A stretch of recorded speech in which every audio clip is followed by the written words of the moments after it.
Well, we welcome everybody for this very important hearing. Obviously, you know it's on fentanyl and fentanyl-related substances. Before I begin, I want to take a moment to welcome members in the audience. We have about 30 guests, including parents of kids who have tragically died from fentanyl poisoning, as well as law enforcement officers who have a strong interest in this issue. We thank you all very much for your support of this hearing by being here. Fentanyl accounts for a vast majority of drug overdose deaths in the United States every year.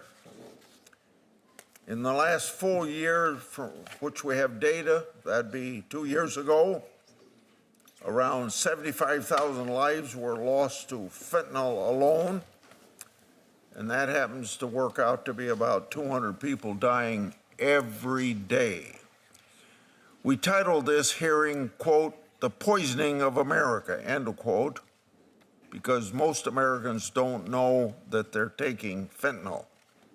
Many are children who think they're taking something else that turns out to be laced with fentanyl. There are countless families with tragic stories. One family in Iowa, the Arwine family, Lisbon, Iowa, is one of them. Lori Arwine sent us a letter that I'd like to introduce into the record, and I'll do that without objection. Lori's youngest son, Bailey, was taken on April the 5th, 2022, 22 years old. He was not a drug addict. He did not think he was taking fentanyl, but the pill he took was laced with it. Lori wrote, quote, "Fentanyl stole our son's future, and the joy of watching Bailey marry the love of his life, have a mother-son dance, watch him buy his first home, watching him become a loving father, and our joy of having more grandchildren. We will never know if any of his children are grandchildren who would have Bailey's curly hair, his cute smirky smile, or his twinkling blue eyes. There will always be an empty chair at our family gathering, whether it's Thanksgiving, Christmas, Easter, birthdays, dinner parties. His voice and laughter will be forever silenced," end quote. Maybe the saddest part of the fentanyl crisis is that so many parents can tell a similar story of loss. In fact, we have many of them with us here today, including 2 of our witnesses. I want to tell the parents in the audience today, thank you for being here. Thank you for making your voices heard. Thank you for doing what you can do to keep other parents from going through what they've gone through. How long do we have to keep suffering through this attack on our children? This is not an easy problem to solve, but there are certain parts of the problem that are simple to address. For one thing, common sense border control will help stem the flow of fentanyl. We have no idea how many pounds of fentanyl were carried in the gotaways. That will never show up in any statistics. We also have no idea how many surges of illegal immigrants have been used by the cartels as distraction to push drugs through our understaffed ports of entry. Thankfully, the Trump administration is taking this threat seriously. Another simple thing to address is fentanyl knockoffs. Fentanyl is a substance easily changed by drug cartels to bypass the legal scheduling while becoming even more deadly. That's why in 2018, the Drug Enforcement Administration scheduled fentanyl drug offs as a class using a formula created by an emergency room doctor.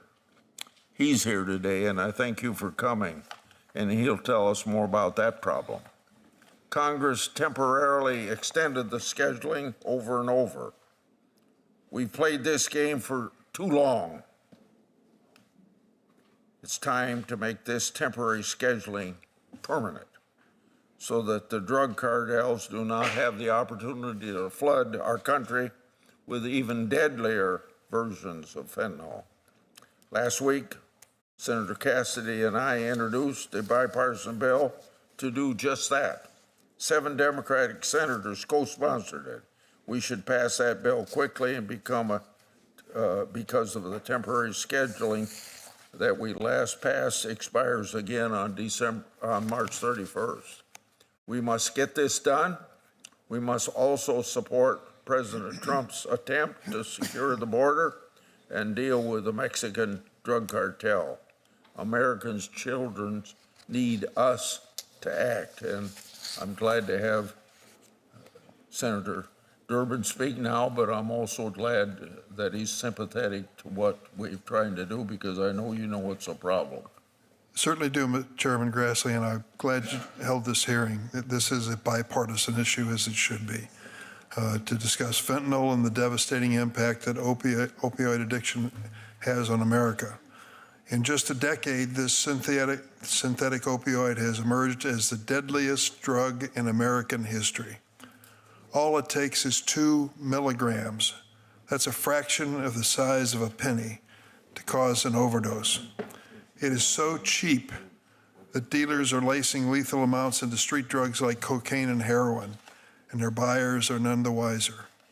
There's an overdose crisis in America, but we've learned that evidence-based solutions reduce death. In fact, in 2023, overdose deaths actually decreased for the first time since 2018, going down by more than 10%.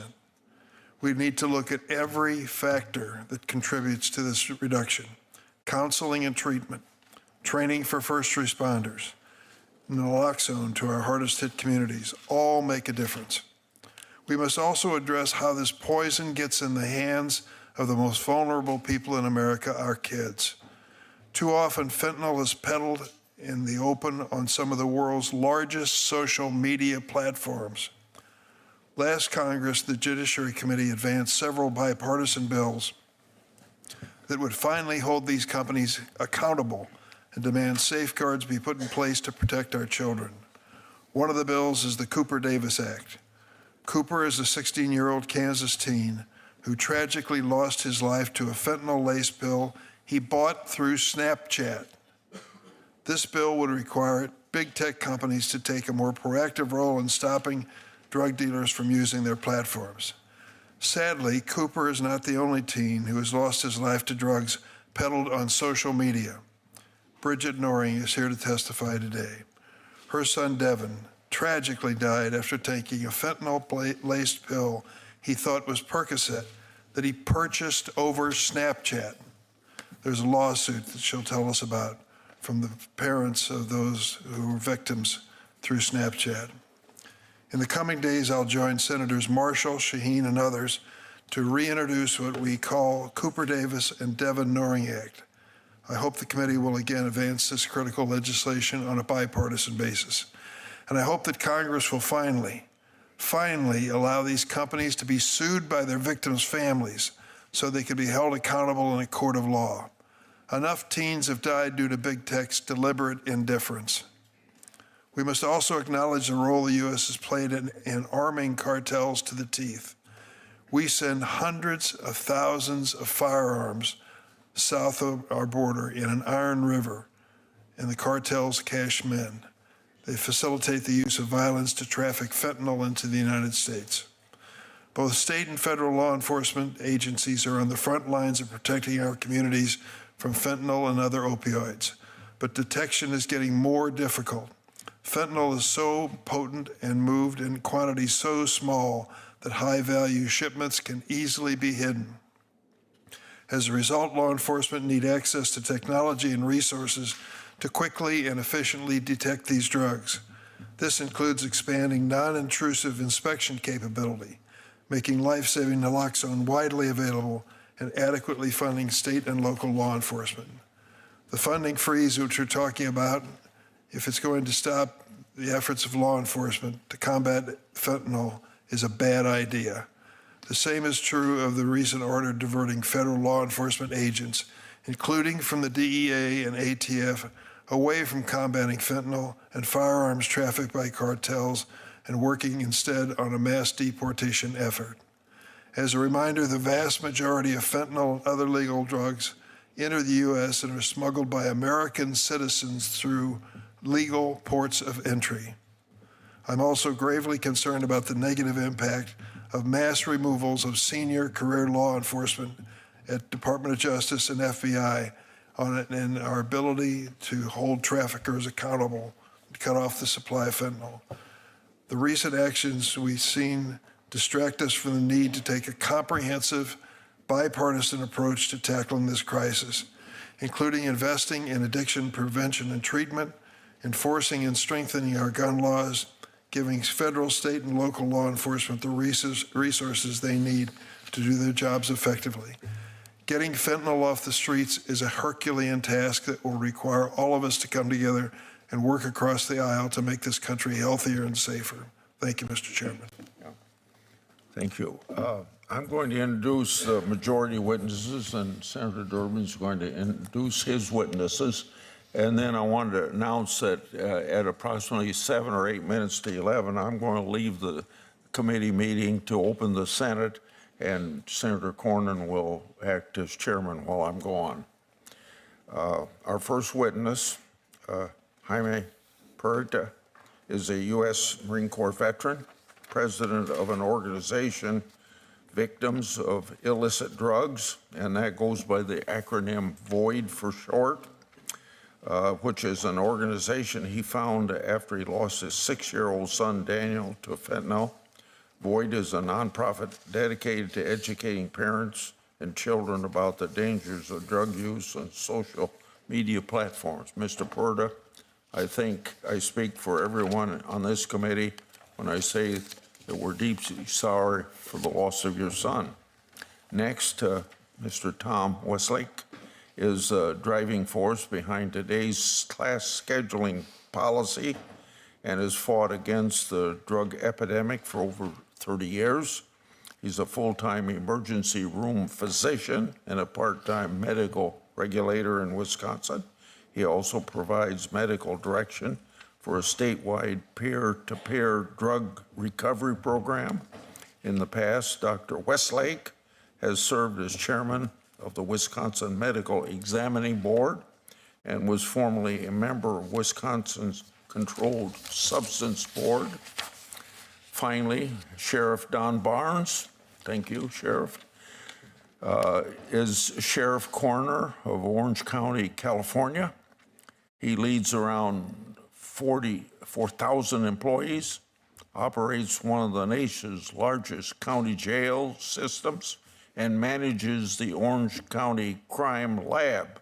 Sheriff Barnes also serves as the Major County Sheriffs of America's Vice President for Homeland Security and as their chairman of the Intelligence Commander Group. Thank you all for once again being here today. I'll turn it over to Ranking Member Durbin now to introduce. Thank you, Chairman Grassley. I want to welcome Dr. Cecilia Farfan-Mendez, an affiliated researcher with the Institute on Global Conflict and Cooperation at UC San Diego, an expert on organized crime and U.S.-Mexico security. She co-founded the Mexico Violence Research Project, which provides information, analysis, research, and resources for understanding violence and organized crime in Mexico. I also welcome Bridget Noring, who is a survivor parent to her son Devin and the social media reform advocate. Ms. Noring founded the Devin Noring Foundation to raise awareness and educate children, parents, caregivers, and communities about the dangers of illicit drugs. She's a member of Parents for Safe Online Spaces, which advocates for online safety for kids.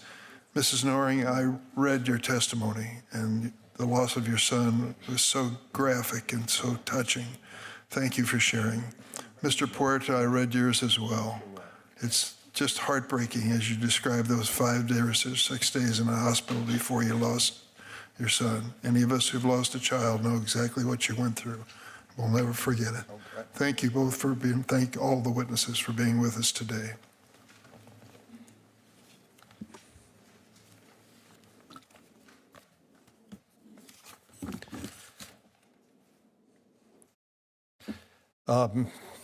Mr. Ranking Member Durbin, I believe you're up first. Well, let's go ahead and hear from the witnesses. Mr. Puerta, would you have an opening statement for the committee, please?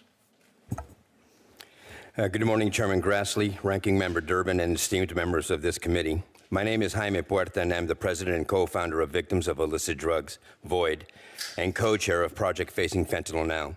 Joining me today are Mr. Steve Filson, a retired police officer and secretary-treasurer of VOID, as well as Ms. Andrea Thomas, chair of Project Facing Fentanyl, and Ms. Gretchen Peters, CEO of Alliance to Counter Crimes Online, and other family members who have endured the profound loss of a loved one due to illicit fentanyl.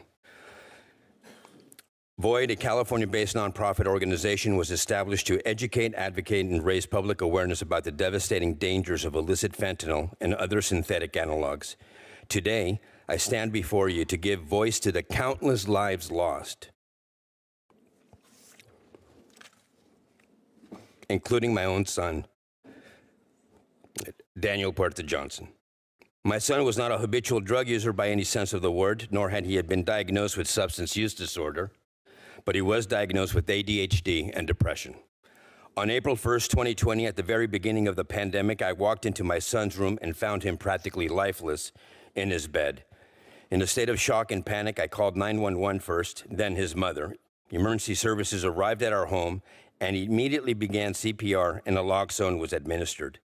He was then transported to Los Angeles Children's Hospital, where a team of specialty doctors did everything they could to bring our son back, but unfortunately were unsuccessful in bringing him out of his catatonic state. His health had become much worse from the day that he had been admitted, and all they could do was to keep him comfortable until his mother, Denise, and I made the agonizing decision to discontinue all life support efforts. On April 6, 2020, at 3:45 p.m.,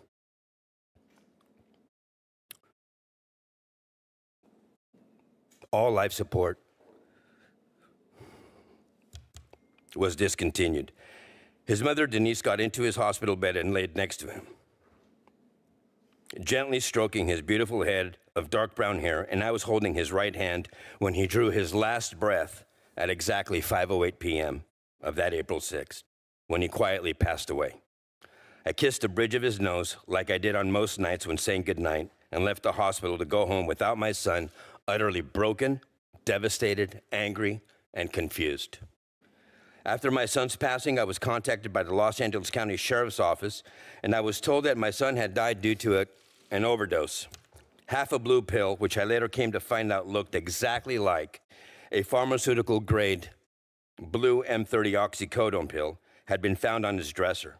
It was sent to the laboratory for analysis and found that the pill which had taken my son's life was illicit fentanyl. My son had consumed what he thought was a blue M30 oxycodone pill, but in fact had unknowingly, I repeat, unknowingly, ingested an illicitly manufactured counterfeit opioid made nothing more than filler, a binding agent, and illicit fentanyl. This was deceptively made to look exactly like a pharmaceutical-grade oxycodone pill, and it killed him. I have shared Daniel's story countless times, yet the problem worsens. Illicit fentanyl remains an insidious threat, so what can we do? Our organization believes that knowledge saves lives, but we also need legislative action. The Halt Fentanyl Act, currently under consideration, is a vital tool in this fight. Illicit fentanyl has no medical use and is highly addictive, warranting its classification as a Schedule I substance under the Controlled Substances Act.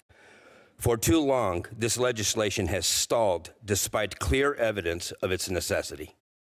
My son Daniel's death is just one of countless tragedies caused by this epidemic. His story is one of hope extinguished. of a family left broken, but it is also a call to action. No family should have to endure the pain that we have suffered. We have the tools to address this crisis. What we need now is the will to act. I urge you, I beg you,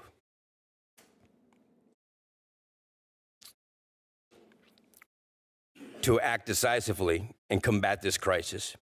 Thank you for inviting me and my fellow bereaved parents to this esteemed committee. Thank you. Thank you, Mr. Puerta. Ms. Noring?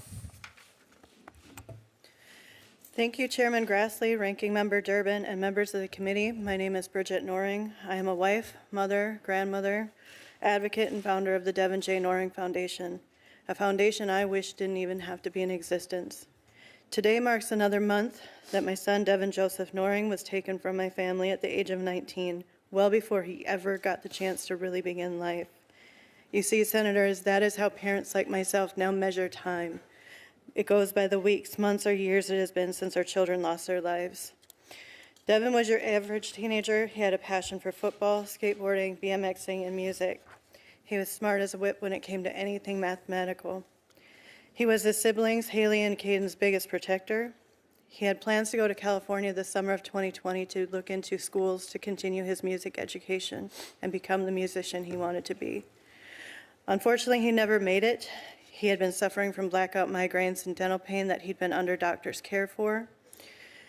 And at the height of the pandemic, those appointments were canceled, and we believe Devin was desperate by any means necessary to treat the pain. The morning after Devin and an acquaintance went onto Snapchat and connected with a drug dealer, he was found unresponsive in his bedroom by his then 14-year-old brother, Caden. His bedroom should have been the safest place in the world. And as I held him one last time, I promised my son I would do something. We later learned that Devin was poisoned by fentanyl, a single pill with enough fentanyl to kill multiple people. I now also know that social media platforms are one of the primary sources which unsuspecting teens buy all types of drugs, with the majority of them containing fentanyl. Senators, this crisis has many facets, and each should be addressed with care, empathy, and courage. Education, supply and demand issues, a lack of accessible, affordable mental health and recovery programs, and holding drug dealers and traffickers accountable for the devastating loss of life are all important issues to address. But we must do more. It is critical that we address social media platforms that facilitate drug peddling to children, platforms which make these connections as a matter of design and then profit from them. We cannot say we are protecting our children until we face this fact and pass legislation to stop it. In the spring of 2021, myself and several families were invited to meet with executives from Snapchat. Today, that meeting is what drives my fuel for social media reform.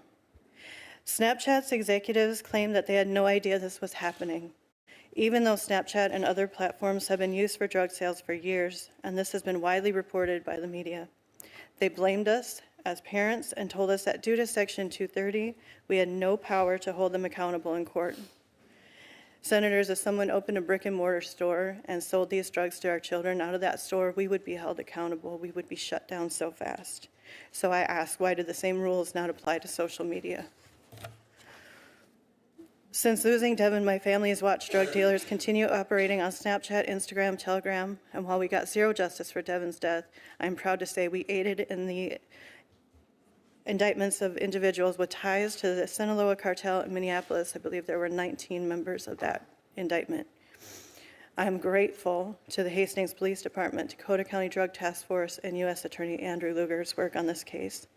In speaking about Devin's story with middle and high school students, kids have shared the toll Snapchat takes on their mental health and how on average they are spending 26 plus hours a week on these platforms. That's why my family and so many others fight hard to support the Kids Online Safety Act. I thank Senators Blumenthal and Blackburn for spearheading this vital legislation on behalf of our children, because COSA is the crucial foundation for social media reform. I am blessed to work with my congressional representatives, Senator Amy Klobuchar and Representative Angie Craig. I want to thank Congresswoman Craig for introducing the Cooper Davis and Devin Noring Act, and Senator Klobuchar for acting on her commitment and promise to help parents achieve accountability for big tech. Parents like me, Mr. Puerta, Amy Neville, Andrea Thomas, Steve Filson, and thousands of others cannot do this alone. We look to you to pass COSA and the Cooper Davis and Devin Noring Act. We need you to stand with us and enact these pieces of legislation so that our country's kids have a fighting chance and stop losing their lives. I thank you. I'm honored to be here and look forward to your questions. Thank you, Ms. Noring. Dr. Westlake. Chairman Corman, Ranking Member Durbin, distinguished members of the committee, thank you for inviting me to testify and for your leadership. Before I talk science, I wanted to tell you the last time I used Narcan, it was just days ago. It was a quiet night shift in the emergency department, and I was mulling over my testimony for this very hearing when I had to rush out to a car that screeched into the ambulance bay. It was driven by the girlfriend of a patient who took what he thought was a Percocet. It was actually a lethal dose of fentanyl. He wasn't breathing and was about to go into cardiac arrest. We pulled him out and quickly resuscitated him with Narcan. Within a minute, he went from being blue and pulseless to being wide awake. He went home with his family that night. He was lucky this time. This is my reality and that of so many emergency physicians across America. We have a problem in this country, and it requires all of us to work together to solve it. First, I'd like to clarify what fentanyl-related substances, or FRSs, are and why permanently scheduling them as a class is a critical policy tool. FRSs are highly active opioids, almost identical to fentanyl, except for a tiny difference in their chemical structure created by changing a single ingredient during synthesis. The result of this tweak is a new potent opioid with the same deadly effects as fentanyl, and without class scheduling would be legal until it caused numerous deaths. Fentanyls are so toxic and lethal that they can be classified and have actually been used as chemical weapons. The lethal dose is merely 2 milligrams, equivalent to 5 grains of sand, meaning that 1 teaspoon can kill 2,000 people. That is what is in this packet of sugar. It could kill 2,000 people if this were fentanyl. Telling parents, tragically on more than one occasion, even friends of mine, that their child will never come home is the worst part of my job.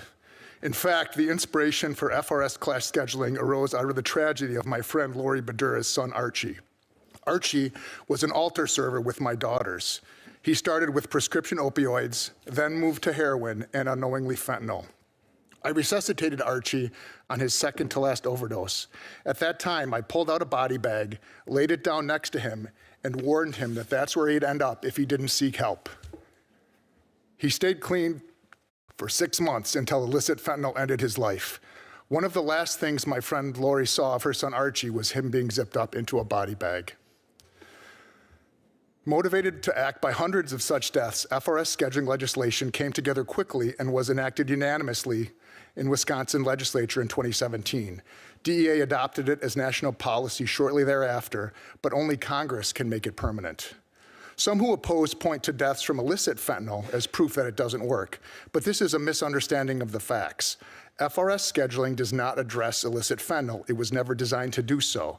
It only removes the incentive for legal chemical companies to create new FRSs, thus stopping them from ever existing in the first place. There is no quick and easy solution to the scourge of illicit fentanyl, but the solution to FRSs is a simple legislative fix, one that you have before you right now. At its core, FRS scheduling is not an extension of the war on drugs or a law enforcement strategy designed to incarcerate. There have been a total of 8 federal prosecutions under the language as of 2021, half of which had already been known to have ties to drug cartels. As well, there has never been a prosecution for a non-bioactive FRS because there are none. All fentanyl-related substances encountered to date have been found to have potent opioid activity. One of them is 7,000 times more potent than morphine. However, if Schedule I penalties were removed for FRS trafficking, then it would re-incentivize their creation and significantly weaken the law's most powerful proactive and preventative effects. There is a time and place for criminal justice reform, but FRS scheduling is not it. Some suggest FRS scheduling would have a negative impact on research. While theoretical, it has been addressed with stakeholder input and is supported by the very agencies and organizations representing academic scientific research, including the NIH, HHS, FDA, and the National Institute of Drug Abuse. The HALT Fentanyl Act would significantly loosen restrictions into studying all Schedule I substances, not just FRSs, and open up promising areas of substance abuse research. In conclusion, for the past 6 years, FRS scheduling has been federal policy. As the primary architect of the Wisconsin law, I could not be more pleased. In a few short years, the creation and distribution of new FRSs has ground to a halt. In our battle against fentanyl, the elimination of related substances that had previously escaped our scheduling and devastated communities across the nation is surely one bright spot. But Congress must take action and permanently close the spigot of FRSs. The fact is, you can't die from ingesting something never created, nor can you be incarcerated for trafficking something that does not exist. That's the beauty and simplicity of FRS scheduling. Thanks again for this time, and I look forward to answering your questions. Doctor, I'm going to introduce you, but I don't want to get your last name mispronounced. Is it Farfan? Correct. Okay, good. I guessed correctly. Be happy to hear your opening statement. Thank you. Chairman Cornyn, Ranking Member Durbin, and members of the committee. Thank you for conducting this hearing and the opportunity to explain why saving lives in North America requires productive engagement with Mexico. I appreciate the invitation to participate. I am an expert on organized crime and U.S.-Mexico security cooperation. As an alumna of the Fulbright program, I am convinced that transnational problems require transnational solutions. To the families who testified today, I acknowledge your grief. There are no actions that can reverse the tragedies you have experienced.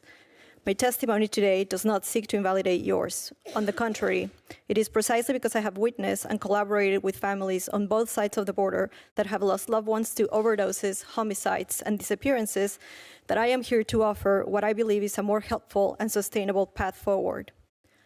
On January 22nd, Secretary Rubio stated that America's foreign policy must be justified by answering 3 simple questions.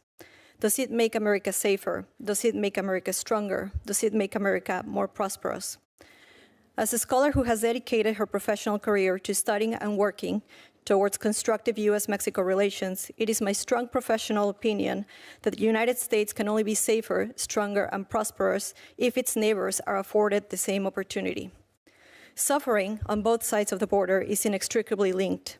The U.S. is facing one of its worst public health crises due to the availability of illicitly manufactured fentanyl, and Mexico faces its own lethal epidemic with 70% of homicides perpetrated with a firearm. More than 40% of Americans know someone who has died from an opioid overdose.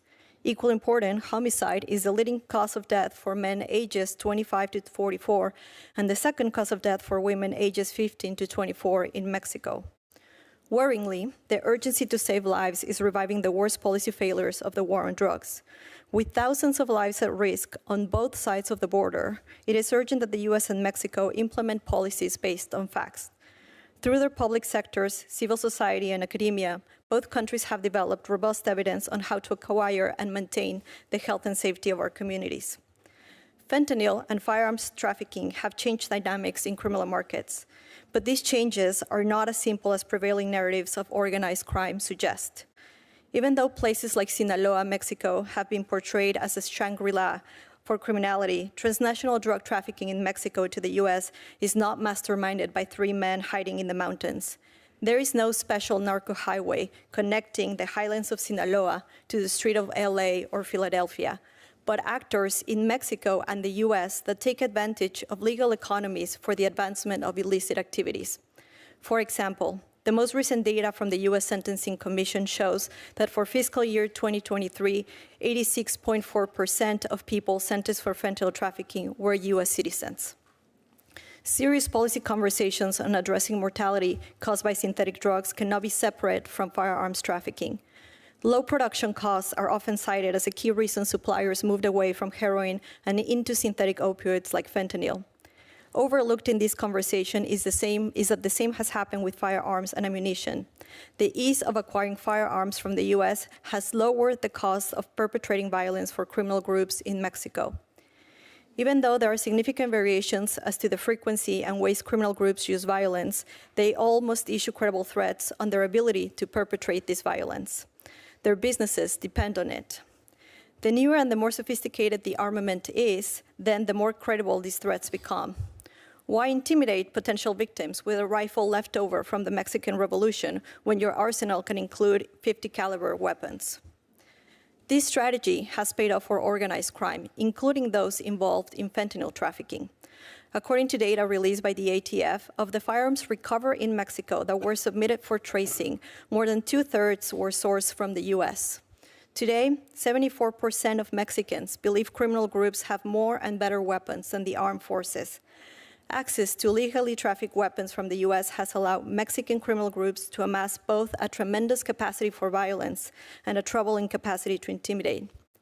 Simply stated, by failing to address firearms trafficking to Mexico, the US is subsidizing the operating costs of criminal groups. It is as if cartels receive an annual aid package with state-of-the-art technology to carry out the crimes this Congress wants to stop. Our shared tragedies are two sides of the same coin. The silver lining is that there's no secret solution awaiting to be discovered. Actions available to Congress, like the Stop Arming Cartels Act, can contribute to stemming the devastating effects of this public health crisis and must be implemented through U.S.-Mexico security cooperation. Thank you for your time, and I look forward to your questions. Sheriff Barnes. Chairman Cornyn, Ranking Member Durbin, thank you for the opportunity to testify before you today. I'm here representing the Major County Sheriffs of America, a professional law enforcement association of the 100 largest sheriffs in the nation, serving more than 1/3 of our nation's population. As Sheriff of Orange County, I lead an agency of more than 4,000 men and women serving 3.1 million residents. Orange County consistently ranks as one of the safest in the nation. But like every community, we have felt the devastating impacts of the fentanyl crisis. The fentanyl epidemic is one of the most pressing public safety and public health crises to impact our nation. In just a few short years, nationwide drug-related deaths have tripled, a direct correlation to the prevalence of fentanyl.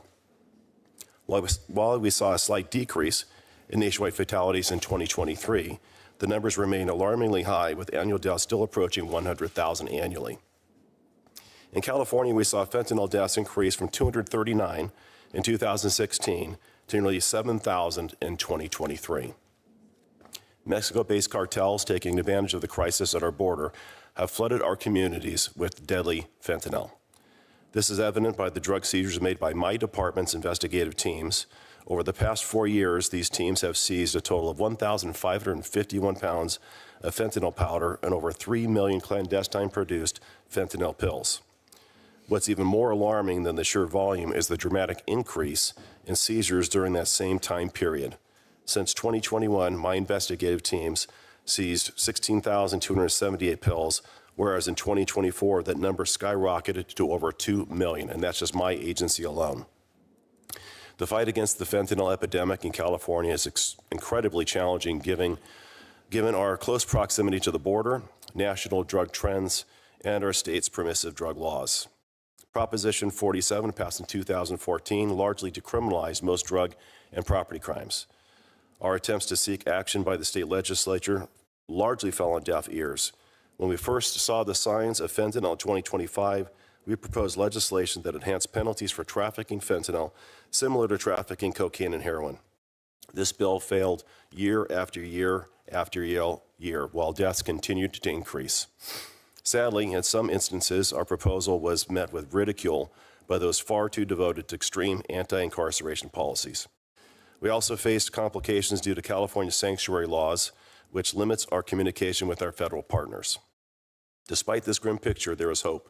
In fentanyl deaths,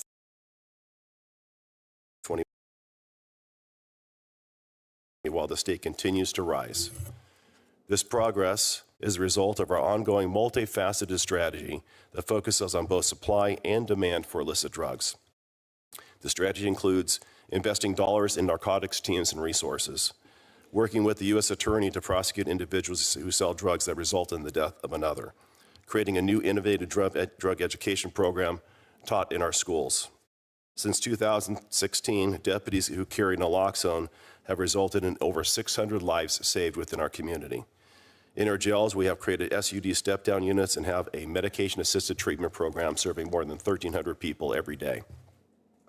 Congress can help this progress by moving forward many of the initiatives authored and supported by members of this committee. First and foremost, we must permanently schedule fentanyl analogs as a Schedule I drug. The House is taking up the Halt Fentanyl Act this week. I want to thank Chairman Grassley and members of the committee for leading this effort in the Senate. HIDA funding increases would be a significant help. Funding for HIDA has remained static over the last 10 years. MCSA is grateful that members of this committee are prioritizing the reauthorization of HIDA. We look forward to working with you to advance legislation like the HIDA Enhancement Act, which would have reauthorized the HIDA program at $333 million annually.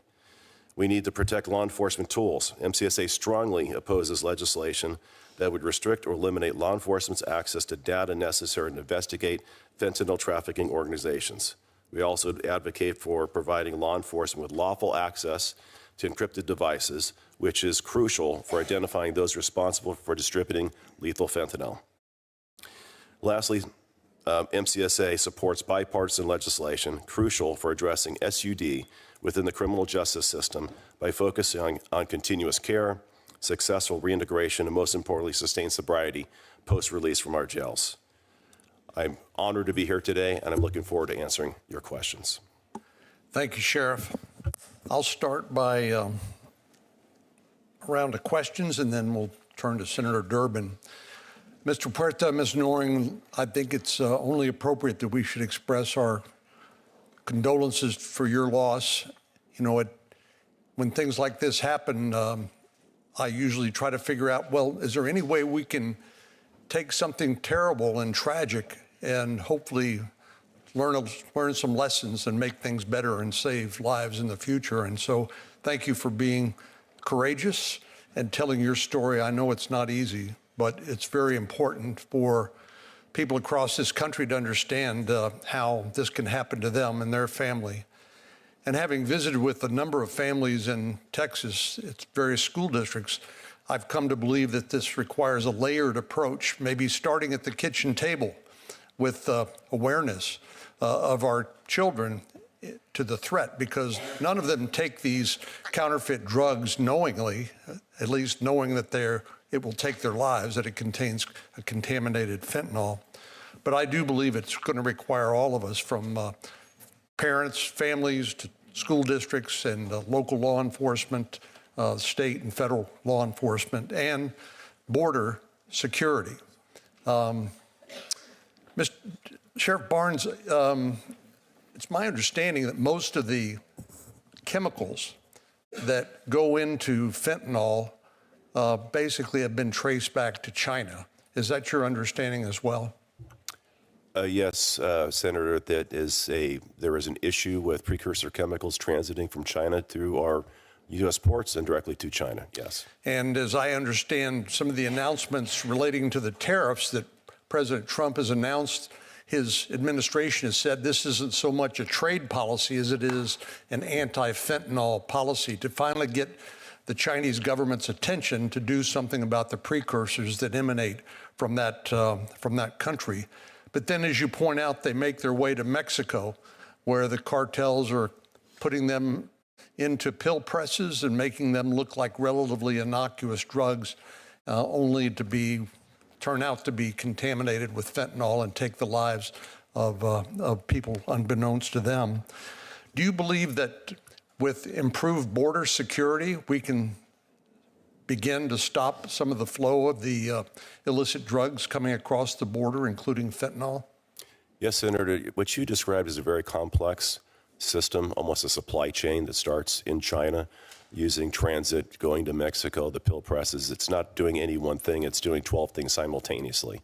So I do believe that addressing this issue is much more complicated than just any one thing. The HALT Act is a great start. But when you look at the pill presses, pressing pills, that's one issue. The border obviously is going to be the most significant issue as we shut down the border and the pathway for illicit fentanyl to make its way back into the United States. But it's that and many other things that have to take place. So I heard Senator Durbin's statement, which I disagree with, that says that the vast majority of the fentanyl comes across the ports of entry transported by American citizens. Is there anybody on the panel who subscribes to that point of view? Dr. Farfan. Do you think any one of the 1.7 million gotaways during the last 4 years have been transporting fentanyl? 1.7 million of? Well, during the Biden administration, out of the millions of people that were welcomed into the country and released, there were 1.7 million that appeared on various sensors, cameras and things like that, that evaded law enforcement and made their way into the interior of the United States. Do you think any one of those 1.7 million individuals that were evading law enforcement were transporting fentanyl?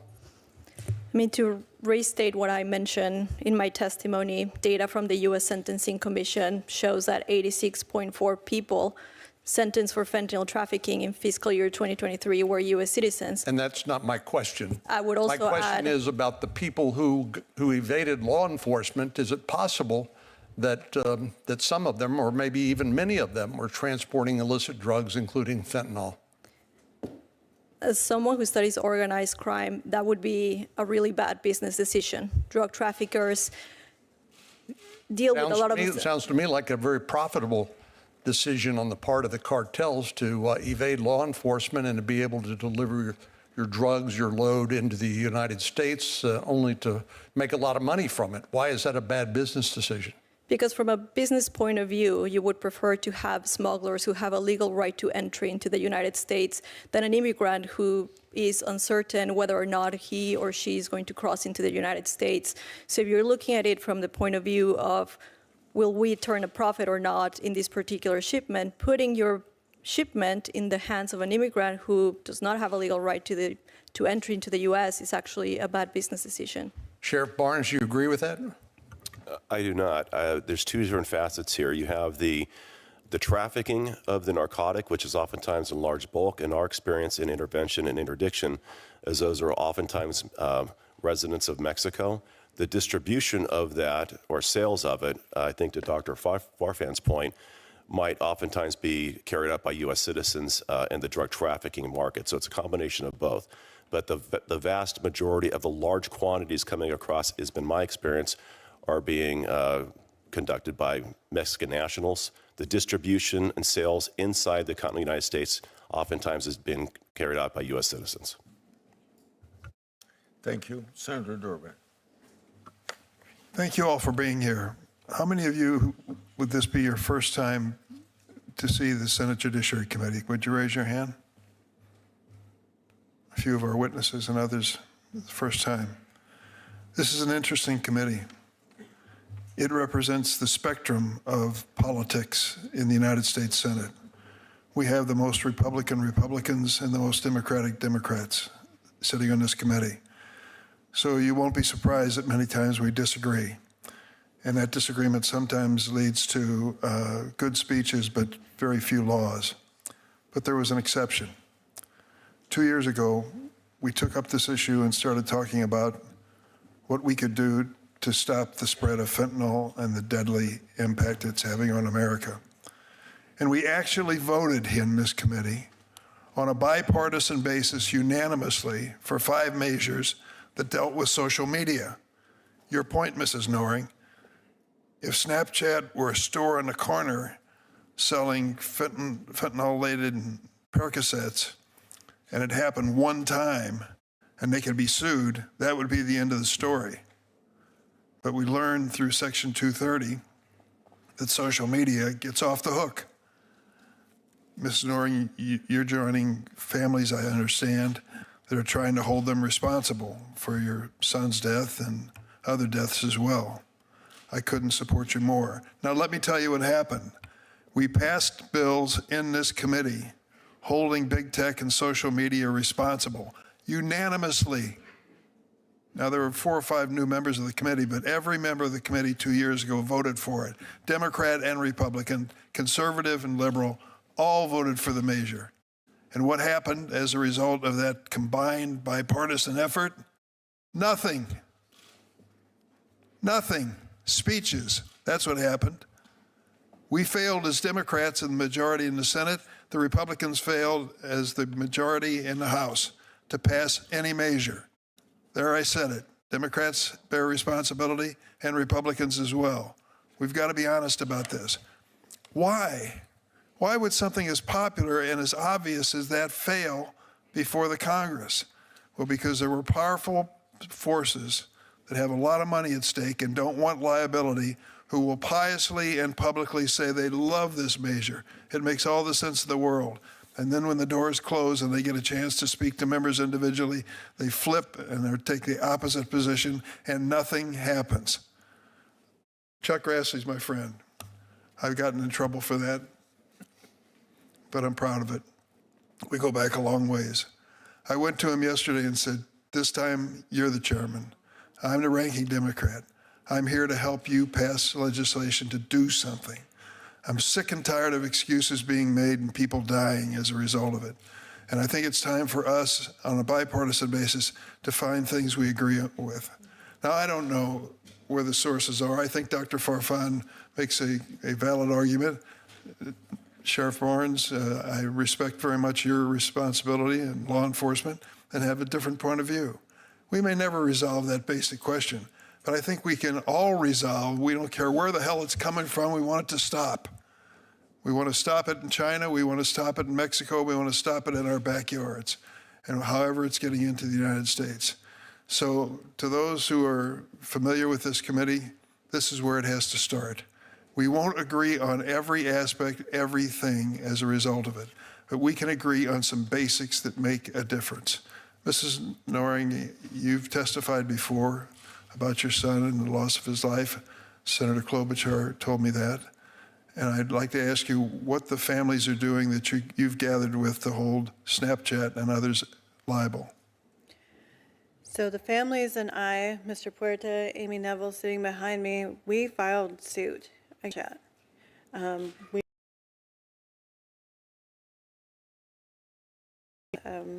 Oh my God, how many? They have hundreds of cases behind ours.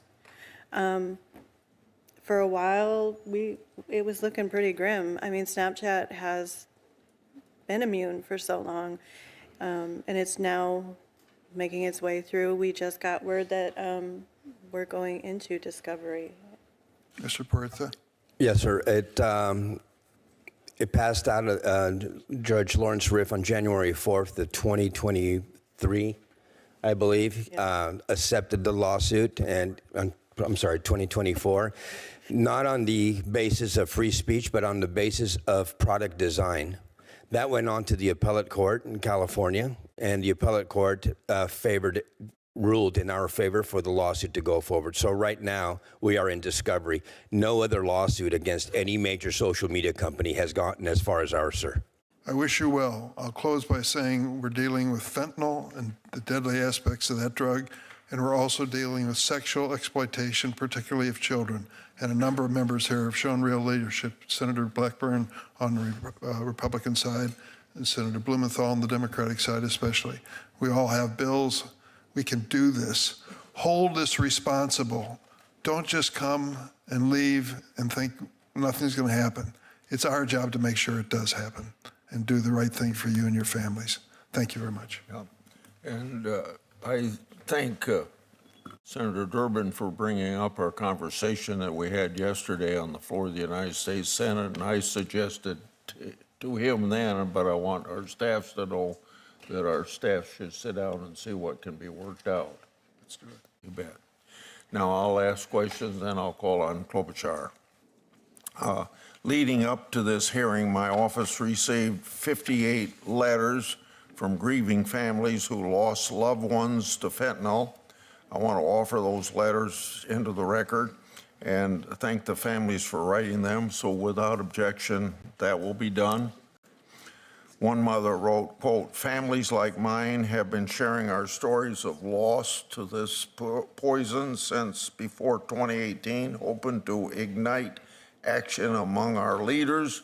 Tragically, despite hundreds of thousands of stories like mine or over countless years, we have yet to see a massive, unified effort necessary to stop this poisoning of our generations," end of quote. Many of these letters urge Congress to pass the legislation that goes by the acronym HALT Fentanyl, which would make the class scheduling of fentanyls related substances very permanent. Mr. Purda, Dr. Westlake, Sheriff Barnes, in that order. Could you each briefly explain why permanent class scheduling is important to tackling this crisis? I believe that it'll increase penalties for trafficking and distribution. It also will streamline prosecution by removing the burden of proving whether a particular fentanyl analog is harmful. It would be illegal by default. And it would give authorities greater flexibility as well to target emerging fentanyl analogs before they flood the market. Dr. Westlake. So I think it goes back to the whole point of me coming up with this idea was to stop the creation of these. So what this does is it stops them from existing to begin with. We looked at all the possible bioactive modifications to the fentanyl molecule and surgically scheduled those modifications. And so what it's done, and it's proven to be done so, is it stopped them from existing in the first place. So no one's going to jail for them. No one's dying from them because they don't exist. It's the perfect form of prevention. There's a lot of disease. With the disease, the best place to hit a disease is at the beginning. If you can stop a diabetic from becoming diabetic, they're not going to have the problems of having their leg amputated or being on dialysis later. That's what this does. Is this stops the very existence. It's one spigot. Illicit fentanyl is a huge fire hydrant. This is one spigot, but Congress can turn it off, and that's what they should do. Thank you. Sheriff Barnes? Mr. Chairman Grassley, I'll summarize the two previous.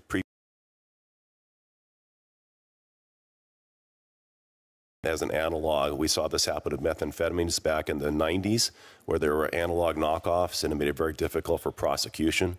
Most of our state's laws are tied to the Controlled Substances Act, so preclusion of it would eliminate the probability of prosecuting somebody for it. And I'll agree with the doctor when he said if we include these now, it will disincentivize the knockoffs of the analogs because they'll be by default included, which will solve the previous problem of prosecutions at the state level. Sheriff Barnes, at the Center for Disease Control reported that 100,000 Americans died each year from drug overdoses. As I've said, 75,000 of those related to fentanyl.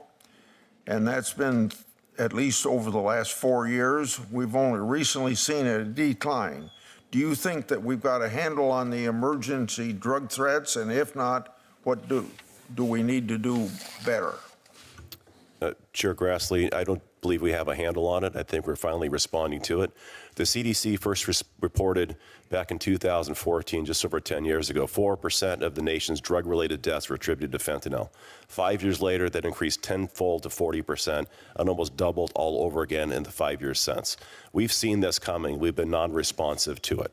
So I think that we have seen an emergent trend. We have been playing defense. As I shared earlier with my response to Senator Cornyn, I believe it's not doing any one thing. It's doing a dozen things simultaneously that's going to put us in a better position. And first and foremost, as much as people don't want to recognize it, we have to deal with the demand side of this issue north of the border with our addiction crisis in this country to get people in sobriety, which will then deal with the narcotics economy on the supply chain side of it by eliminating the need for the narcotics north of the border. I think that's the most important thing that we can do as a country. My last question will have to be to Mr. Purda. Thank you for sharing your son's story. I said that before, but we can't say it too often. Some folks have said that scheduling fentanyl-related substances as a class creates a system that over-criminalizes drug crimes. What's your response to that? I'm Hispanic American. I'm Colombian American. And I believe that a lot, if not the grand majority of the children who are dying today. The New England Journal of Medicine came out with a report in January of 2024, and it came to the conclusion that in 2020, we were losing 22 non-addicted children in the United States of America per week between the ages of 14 and 18 years of age, mostly driven by illicit fentanyl pills that were deceptively sold to them. Are we to stand back and not do anything because we're going to over-criminalize this?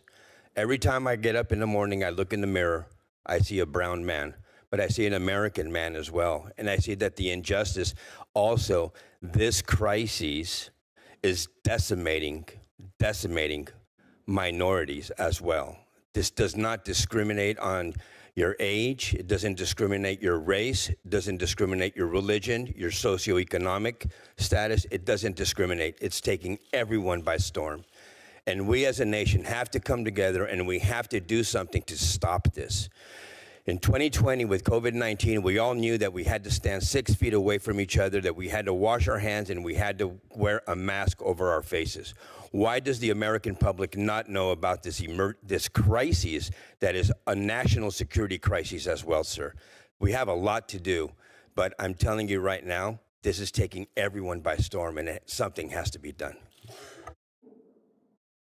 Thank you, Mr. Chairman. Ms. Noring, I think everyone was touched by your story and your bravery for coming forward. I've been honored to get to know you, and I want to thank you for everything that you've done. As you said, all the hopes and dreams we as parents had for Devin were erased in the blink of an eye, and no mom should have to bury their kid. Those were your words, and I know the words of all of your friends there that stand there to support you and have had their own pain. All he did was buy a pill off Snapchat. He thought it was a Percocet. You were there for that testimony with the tech executives, and there's a bunch of us here that have had some, battle wounds going after them when we just want to put some sensible rules in place or get rid of this legal protections that they have that other companies do not have, as you so well pointed out, but no wounds compared to what you have. You heard their testimony back then in January 2024. Do you think the social media companies are doing enough to stop the sale of drugs to kids online? I do not think that they are doing enough. In fact, it's still continuing. I was introduced to 2 new families just last week from Minnesota, both with ties to fentanyl, with their children passing. So no, they're not doing enough. They could be doing more. I was just informed that Evan Spiegel is in support of the Cooper Davis and Devin Noring Act, and I must ask then, if you are in such support of it, all these companies are in support of the Kids Online Safety Act, why aren't they implementing those features and doing the job now? Why do we have to come before Congress and have you make them do that? Good point. Thank you. Mr. Puerta, do you think we should get rid of or reform Section 230 in some way, just to make this very clear? Absolutely, Senator Klobuchar. In 1996, as we all know, this legislative body came up with the Section 230C of the Communications Decency Act, and what it was meant to do was to protect free speech. But what's happening right now is cannot be free speech when you have a drug dealer selling illicit fentanyl to unsuspecting children. That's not free speech. Or a grown man sending unwarranted pictures to young ladies. Sexual exploitation. This is not free speech. This is criminal behavior. And like Ms. Noring said, if it's a criminal act in the real world, then it should be as well in the social media world. So you're looking for that reform, which also I appreciate you bringing up. Senator Cruz and I have this Take It Down Act. There's a number of other bills involving pornography as well. Sheriff Barnes, do you agree that we should, thank you for your testimony and being here, funding as we look into this next year, funding for law enforcement, do you think that that is important to take on this fentanyl crisis as well as the HIDA program that helps your deputies get fentanyl off the streets? Senator, yes, thank you for that question. The HIDA funding has been stagnant, stale for the last 10 years, it hasn't grown. If you look at the time value of money, it's about 1/3 reduction over the last 10 years, and our costs have gone up, so it's about 50 cents on the dollar. It's not a fully funded program. My HIDA program is funded at about 1/6 of the costs that we put into it, and mostly it's subsidized through my investment of stabilizing that as other municipal agencies have withdrawn personnel. So yes, I think at the nation's worst time in history, we have to reinvest those monies. We have to look at the use of those monies, and I think we have to look at what I call a super HIDA. The original intent of the gateway HIDA is to invest on the greatest offense, which is our border HIDAs, and stop as much of the drugs as we can at the border before they make it into the continental United States. Thank you. Dr. Westlake, why does class-wide scheduling reduce the incentives for drug cartels to create new fentanyl variants? So the incentives were there before because when they initially created these under the normal Controlled Substances Act, they were legal, so you could modify it. Instead of putting an ethyl group in, you could put a methyl group in. It's a legal substance. I was on the Controlled Substance Board in Wisconsin in 2015. We had 9 different fentanyl variants, fentanyl-related substances that were killing people. We could schedule them immediately. And then they were illegal. And when you schedule them and make them illegal, there's no incentive for them to be created anymore. And there's a cookbook of changes that you can do easily, look up the research to find what different chemicals to use. So it literally just stops the incentive. It doesn't stop illicit fentanyl incentive, but it closes the spigot of fentanyl-related substances. Thank you. One last point, Ms. Noring, and we'll talk more in this committee. I am so pleased that Senator Grassley and Durbin will lead this together on some of the social media issues. They go way beyond the ones we've talked about now. But you've also embarked on an education campaign along with a lot of our sheriffs in Minnesota that I think has been pretty effective, going back in the schools with one pill can kill. 10 seconds on that, and I'm out of time. We have to do it because nobody else is doing it. It falls back on us. If we sit by and say nothing, children continue to die. So we feel it's our obligation to get out there, educate our community and the children, because as Ranking Chip mentioned, the conversation really begins at home. It really has to begin at home. Okay, thank you. Thank you. Senator Lee. Thank you, Mr. Chairman. Thanks to all of you for being here and sharing your insights today. The fentanyl crisis has infiltrated our homes, our schools, our communities, our workplaces, taking lives and destroying lives at an unprecedented rate.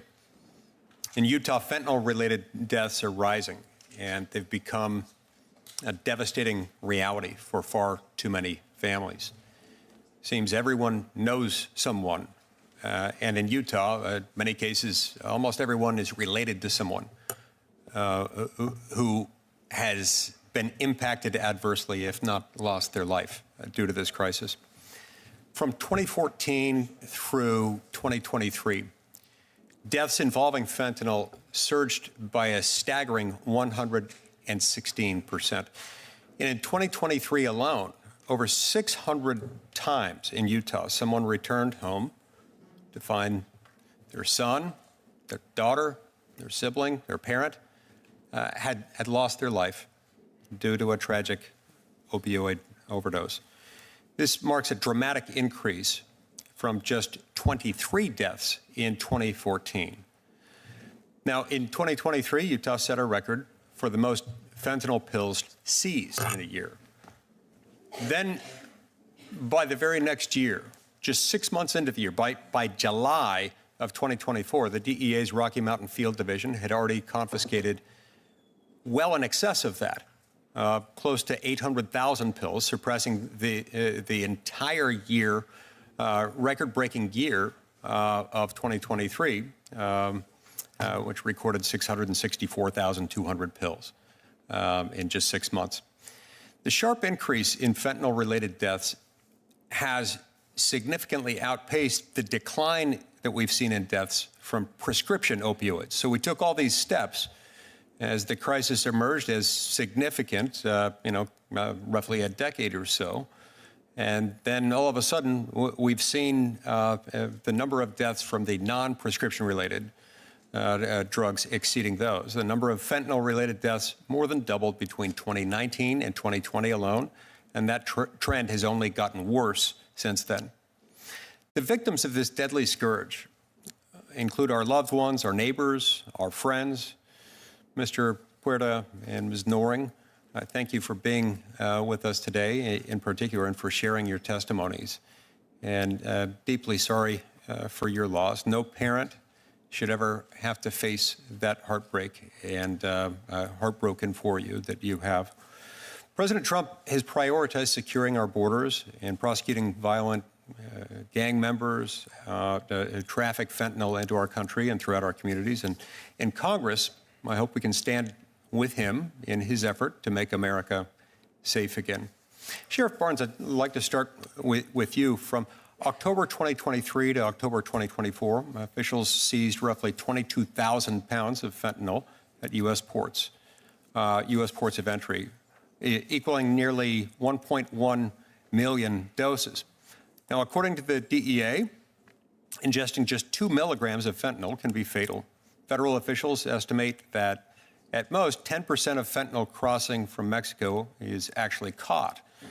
Do you believe the Biden administration's open border policies contributed to that rapid increase of fentanyl entering the United States illegally? And if so, what can be done to reverse that now? Senator, unequivocally, the crisis at the border that allowed the drug trafficking organizations, the cartels, opened a gateway, and they exposed our weaknesses and used it against us. So yes, the open border policy undoubtedly resulted in harms to this country through the trafficking of not just fentanyl, but human trafficking and other things that put us at risk. Not to mention the 1.4 million gotaways that we have no idea who they are. There's so much greater risk beyond fentanyl that were created as a result of the open border policies. I appreciate what you've done in Orange County. It's sparked the creation of all kinds of memes that are in fact flattering of your county and the efforts that you have undertaken there. Memes suggesting, for example, that when people cross into your county, they're sometimes shocked to learn at the extent to which you're willing to enforce the law. And yet, California law in some meaningful ways has impeded your ability to enforce the law and make Californians safer. What can you tell us about that and how sanctuary jurisdictions are adversely affecting your work? Well, first, as far as laws, in 2014, we had Prop 47 passed. We had Prop 36 passed, which reversed a lot of the Prop 47 impacts. We're already seeing incarceration rates go up, which is on repetitive crime. So we're seeing some positive results there with accountability being restored back into California. Regarding the issues, your second question was specific to immigration sanctuary policy. Jurisdictions in California law. Whether I can speak for myself. I cooperate with our federal partners to the extent allowable by law. I believe those are creating harms by restricting our ability to communicate. I have to release people back into our communities that reoffend to come right back. I do not believe they should be allowed to do that. I would support changing that, challenge that law, and give us the ability to cooperate with our federal partners. Senator Blumenthal. Thank you. Thank you, Mr. Chairman. And I want to thank you for having this hearing and the ranking member as well. This cause should unite us across the aisle. And I think today's hearing reflects that kind of bipartisan support for stronger measures to stop social media from spreading and selling and distributing fentanyl and other toxic chemicals. And I've been pleased to work across the aisle with Senator Blackburn on the Kids Online Safety Bill, which would dramatically and significantly reduce the threat of these drugs, and we're going to be reintroducing that bill, I hope, again, with the kind of support that was reflected in the 91-3 vote in the United States Senate supporting that bill. Been pleased to work with Senator Cruz and Senator Graham on measures that would reduce that threat of social media, and others on the committee, the ranking member and yourself. I want to raise an issue first that I think is tremendously relevant to this topic because it indicates a diminution, an undercutting of law enforcement, which is the mass purges that are taking place among the ranks of our FBI. There's no denying that FBI agents have been fired, have been suspended, and otherwise disciplined for assignments that they took on orders in connection with certain criminal investigations. Those massive purges are directly contrary to the assurances we were given by Kash Patel. He said to us, when I asked him directly, pointedly, all FBI employees will be protected against political retribution. This retribution undermines enforcement by the FBI of drug cases and terrorism and other criminal cases. I asked, Mr. Chairman, that we call back Kash Patel to explain how he could deny that there would be political retribution when the next day, in fact, these massive purges began. Likewise, Mr. Chairman, I'm asking questions about the reassignment, apparently, of AUSAs, assistant U.S. attorneys, from drug cases to immigration cases. We need them on the front lines prosecuting drug cases. We need FBI agents on the front lines. We can all agree, I think, on a bipartisan basis, that assistant U.S. attorneys and other federal prosecutors ought to be at the tip of the spear, and that this reassignment poses a threat to law enforcement of exactly the prohibitions and the dangers that bring us here today.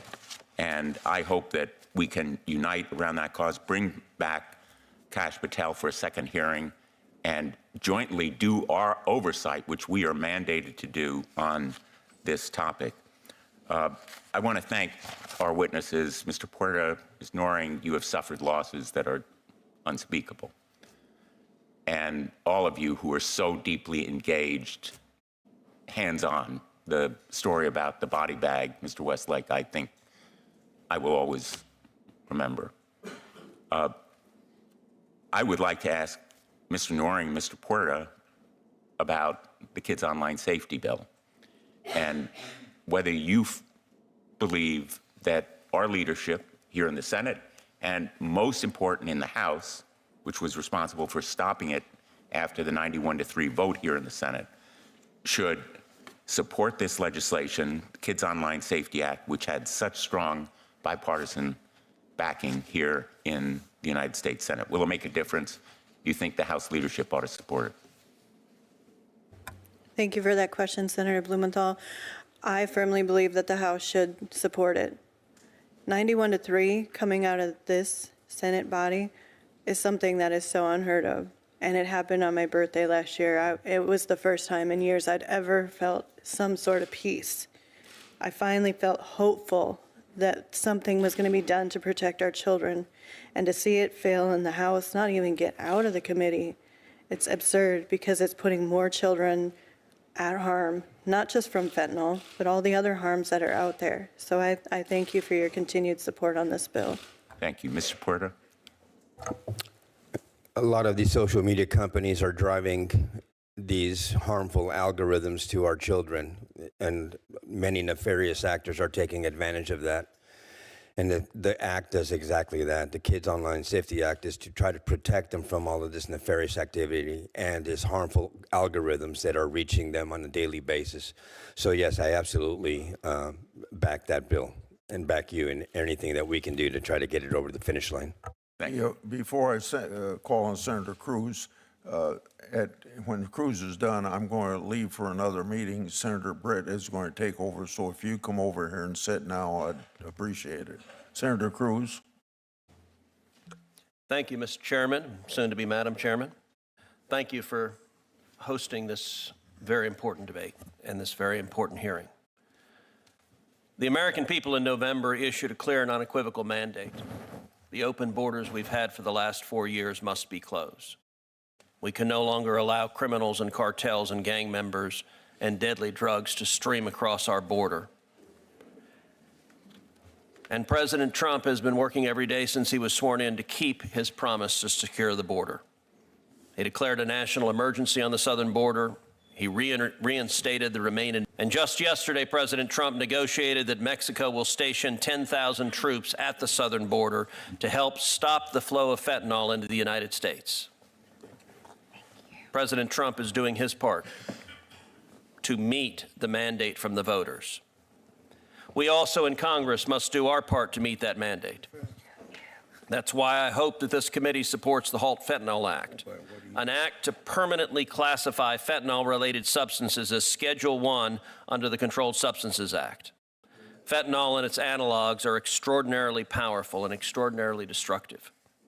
Congress and the American people don't talk enough about fentanyl's dangerousness.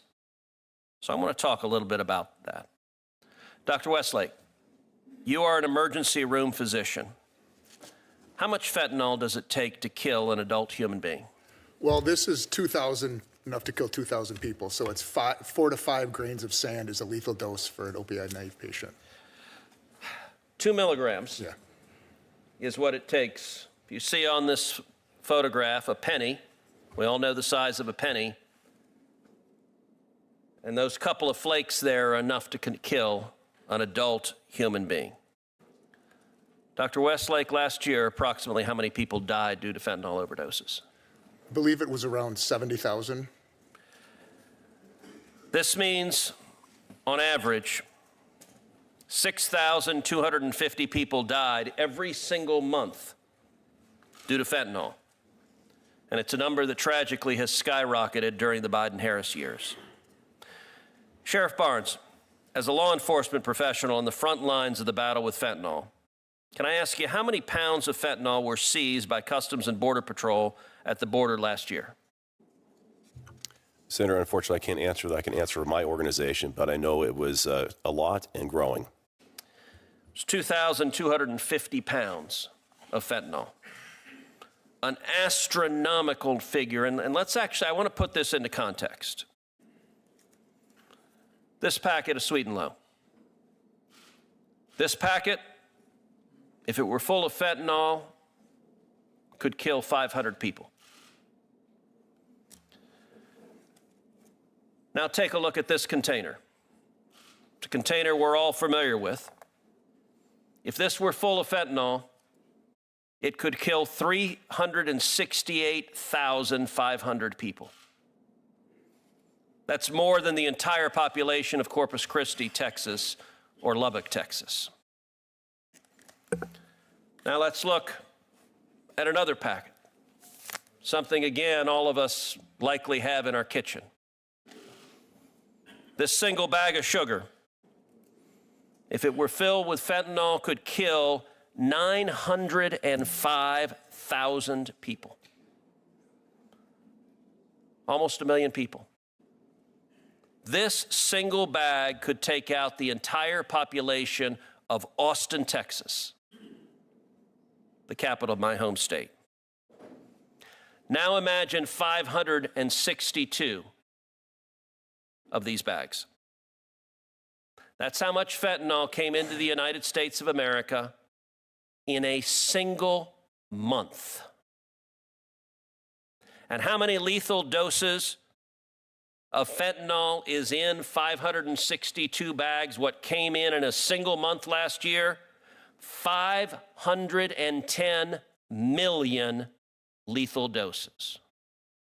In 1 month, more fentanyl came into America than it would be needed to kill every single man, woman, and child in the United States. This is a crisis we have to solve.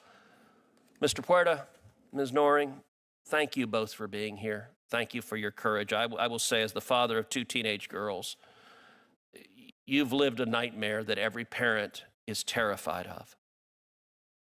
What I would ask is, what would you say to parents at home? What do parents at home need to know about this? What do teenagers and kids at home need to know about the dangers of fentanyl? If you don't think this can happen to you, I'm very sorry, but you're very sorely mistaken. This is taking everybody by storm. That's what I would tell every single parent. Due to the stigma of addiction and overdose, though, most people think that this could not affect their family because either they don't have somebody who's addicted to drugs in their family or somebody who's using drugs on a recreational basis. But children make mistakes. I do not condone my son Daniel wanting to self-medicate during the height of the pandemic for his whatever was happening in his head. I do not condone it. He made a mistake, and the price that he paid was his life. Children are supposed to make mistakes but not die from them, period. And that's what's happening every single day, 22 times a week in the United States of America. We have to stop this. Amen. Ms. Noring? I echo the same thing. You know, that whole saying, not my kid, take that out of your vocabulary because it could very well be your kid. We had every conversation with our children about addiction because unfortunately on both sides of our family, we have members that suffer from STD. But nobody at the time was talking about this crisis. So I feel robbed of a conversation I could have had with my son that could have saved his life. So take that out of your vocabulary. This very well could happen, and it can very well happen. These dealers are on Snapchat, all platforms, every single one of them. And we've reported them. I know Mr. Puerta's reported them, and I shouldn't put a number out there, but majority of the time it comes back as this does not violate our standards. So monitor your children's social media accounts. Have the conversation. It could save your child's life. Thank you for your courage. Senator. Thank you. Mr. Schiff. Thank you all for being here, and I just want to express my heartbreak at hearing about the loss of your sons. I can't imagine what you've gone through, and like every parent of college-age kids or high school-age kids, I've had those conversations with my kids, and I'm grateful that you're here and willing to share your experience, which is so important for us to hear. I have a couple questions.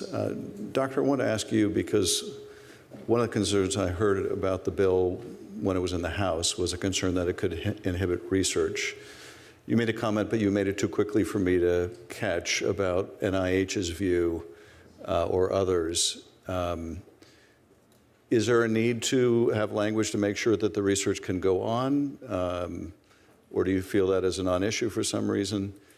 No, so this is a compromise bill. The initial language that came out was just pure scheduling language. And then when there was concerns that it could impact research negatively, the scheduling component, or the research component, was added. And that was supported through the first Trump ONDCP and then through the Biden ONDCP. The research accommodations that were reached significantly open up all Schedule I research, not just into fentanyl-related substances, but into all Schedule Is. So then that's why they support it. NIH, HHS, FDA, NIDA. So that's been incorporated into a new version of the bill? Correct, in the halt fentanyl version. Yeah, it is in the halt fentanyl bill. Okay, thank you. That's very helpful.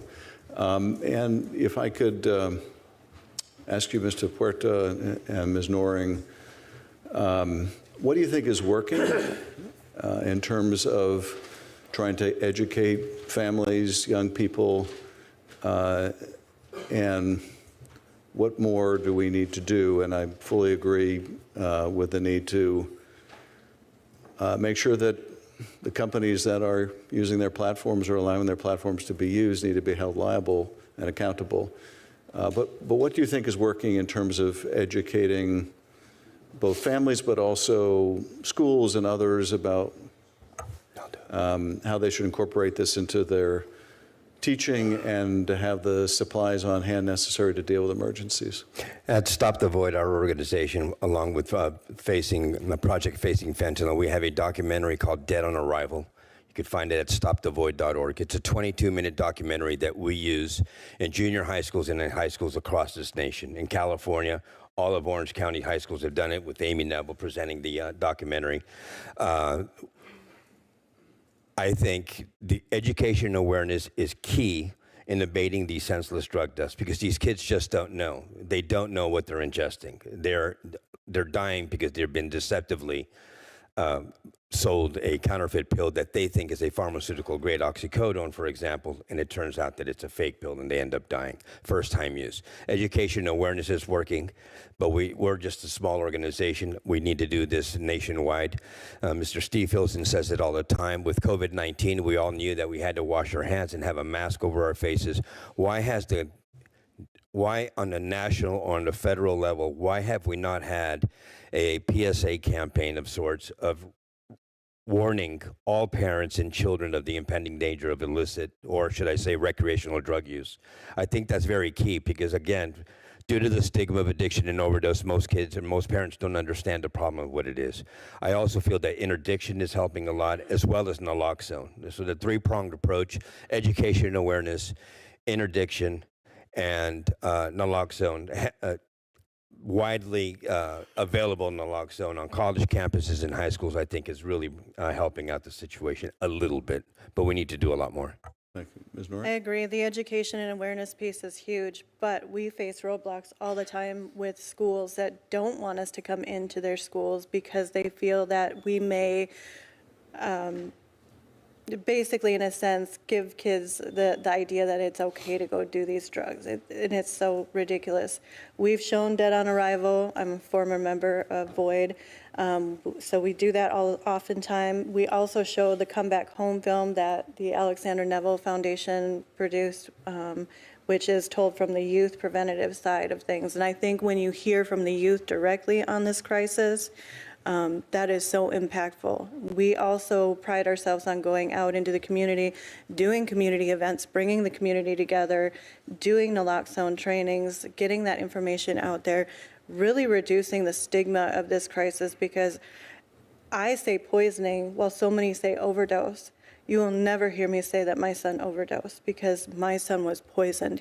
I know that if my son knew that that pill was going to take his life, he would have never have taken it. Like Senator Klobuchar said, all of my hopes and dreams for him and his future are gone. But not only that, his dreams erased in the blink of an eye. So, and I mirror your sentiment. Our government really needs to step up and start taking the handle on this, because we're just parents out there. We're spending a lot of money out of our pockets. Most of us don't qualify for public grants or anything like that. Why don't we have the campaign? Kids are dying. You would think that that would be a priority. And yet it's us out there doing the work, and we will do it, because that means potentially a child's life is saved. Thank you both again for your testimony, and to all the parents who are here representing their children. I want to thank you for your advocacy. Really important for us to see you and to hear you, and thank you for your testimony. Yield back. Couldn't agree more. I'd like to enter into the record a letter of support from 9 organizations that represent the medical community, led by the American Society of Neurosurgeons. Their letter commends our bipartisan leadership in addressing the fentanyl epidemic and notes that the temporary schedule classification is not sustainable.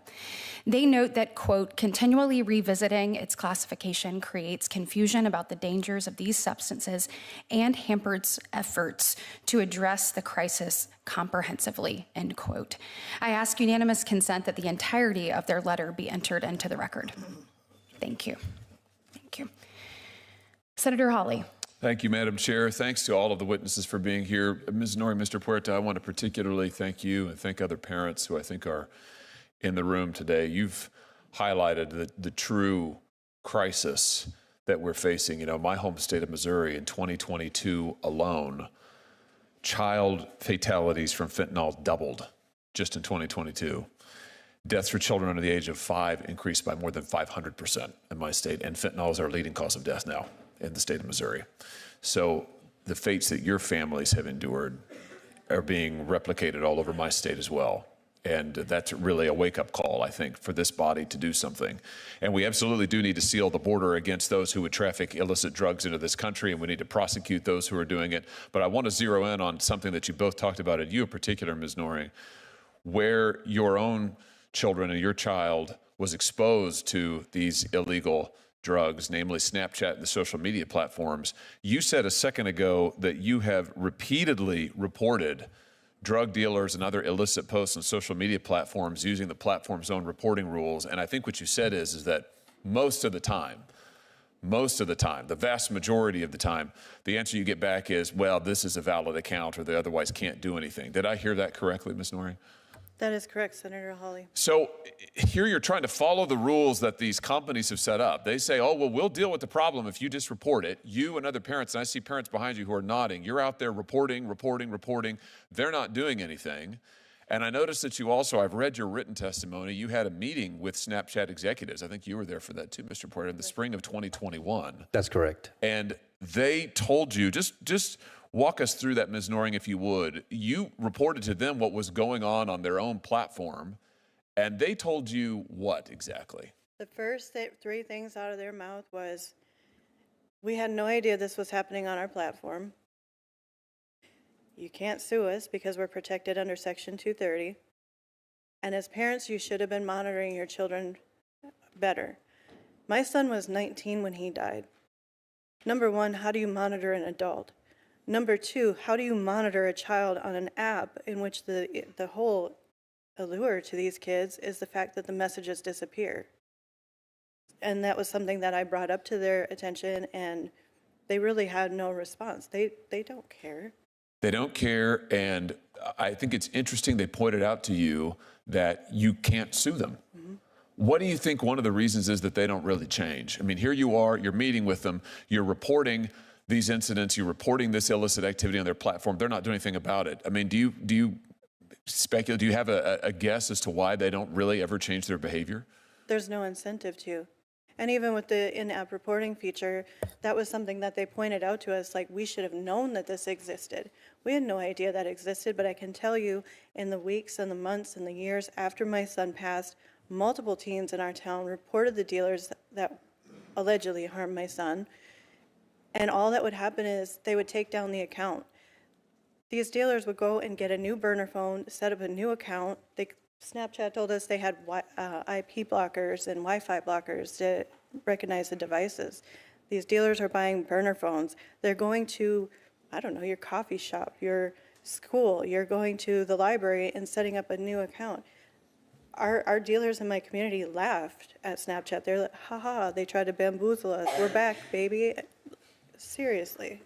I want to just highlight what you just said, because I think I want everybody who's watching this, and I want every member of this committee and every member of the Senate to understand what you just said, which is that the social media platforms don't change because they don't have any incentive, which is a very polite way of saying there's no hammer on these people. They do whatever they want to do because they know nobody can effectively hold them accountable. And they really let the mask slip when you two walked into their offices and told them that they had participated in the killing of your children, because that's what happened. They made money off of it effectively because they're making billions of dollars on their social media platforms. They're killing our kids. They're exposing them to all kinds of ungodly material, and they won't do anything about it because we can't hold them accountable. And I just want to say to members of this body, that has got to change. It is time to give parents the right to sue these platforms.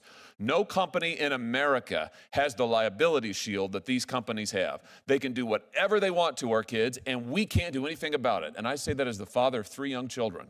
I'm terrified of what my kids might find on social media for the reasons that you've given today.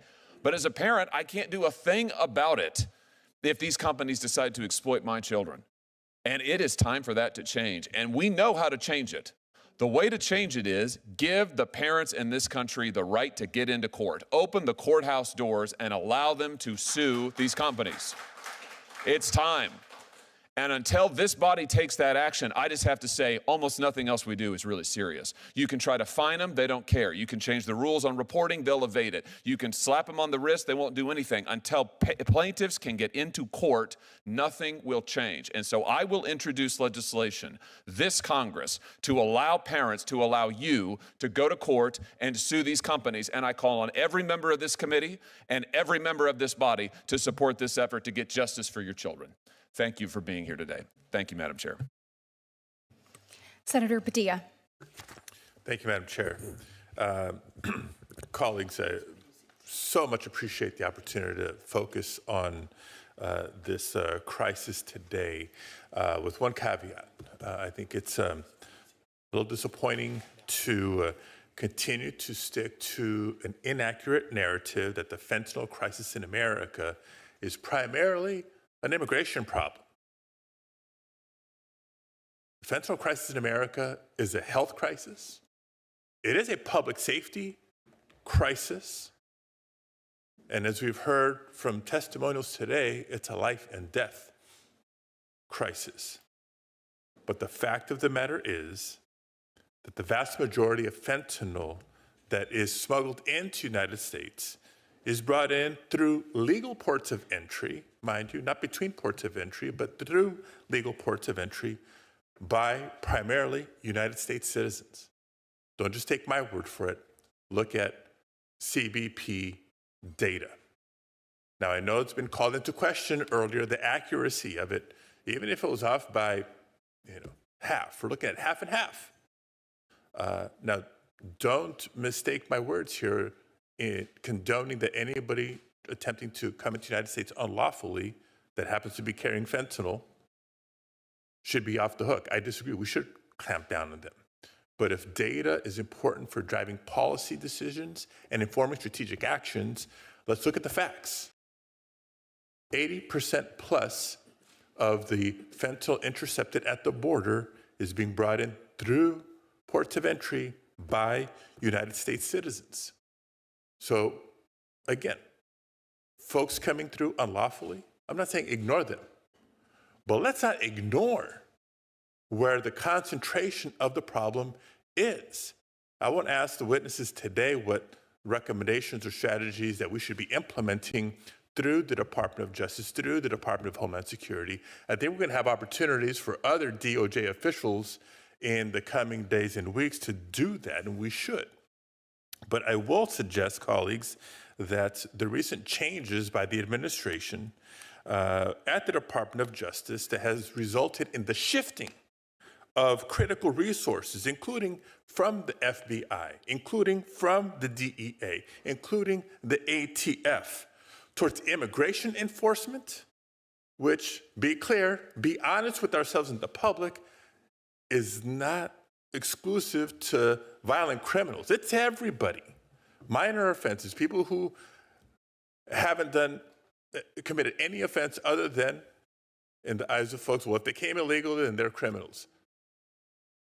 Horrible, horrible way to think about this. It's doing a disservice to our efforts to crack down on fentanyl crisis and other illicit drugs that are hurting and killing so many of our kids.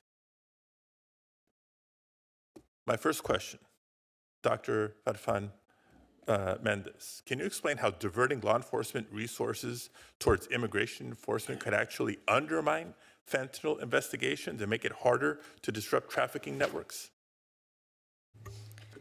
So the U.S. has a mechanism called the Organized Crime Drug Enforcement Task Force. And this task force is made up of several agencies: Department of Justice, Homeland Security, Department of Labor, the U.S. Postal Service, and a number of others. State Department is also included there.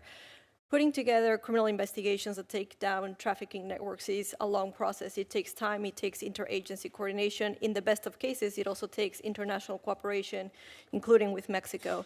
And so when you distract those resources and allocate them in another task, in this case, for instance, immigration enforcement, effectively what you're doing is undermining long-term efforts to try to precisely bring criminal groups to justice. And so there is, in the world that we have of limited resources, when you take away from one area, you will definitely impact another. And so there is definitely a concern of weakening these organized crime enforcement task force. And it's okay if you don't know the answer to the following question, but in case you do, I understand that there's only one legal gun store in Mexico?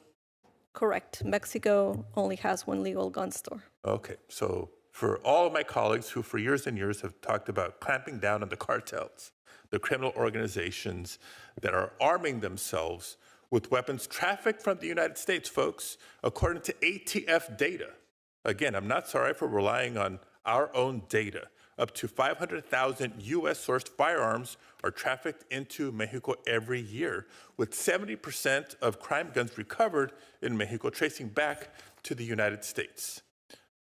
Dr. Farfan Mendez, Mexican President Sheinbaum has stated that President Trump agreed to work on reducing the flow of guns into Mexico as part of yesterday's deal to delay the tariffs for a month. What concrete steps should the U.S. take to uphold that commitment? And yes, ma'am, if you can keep your answers short, we're out of time. Thank you so much. Absolutely. I hear this committee when you say that you want to save lives of American children and Americans in general. And what I say to you is the fentanyl market is not an isolated illicit market. It's very much linked to the firearms trafficking market. And so in that conversation that President Sheinbaum and President Trump had, I think for the U.S. to seriously address fentanyl, the conversation also has to be about how you prevent criminal groups to have the firepower that make addressing supply on the Mexican side incredibly difficult. As I say, these are shared tragedies both for Mexico and the U.S. And so if the crime is transnational, shouldn't the solution also be transnational? Very well said. Thank you, Madam Chair. Thank you. I do want to address, before we move to our next senator, the argument that U.S. citizens bring the most fentanyl into the United States, not illegal immigrants. It has been pointed to today some incomplete seizure and arrest statistics that support that argument. So with the wide open border policies of the Biden-Harris administration over the last 4 years, we do not know the full scale of drugs smuggled into this nation. The prosecution statistics only account for individuals that were actually caught, prosecuted, and sentenced, not criminals who managed to actually evade detection. The Washington Post says that federal officials estimate that we're only catching about 5 to 10% of fentanyl that is coming in from Mexico. So do that math. If that's true, then we are only catching, or we're not catching 90 to 95% of the fentanyl that is actually coming across our southern border. We have to be honest about that. That should alarm every single one of us. And it also shows why border security is an important component to stopping the flow of fentanyl. Senator Kennedy.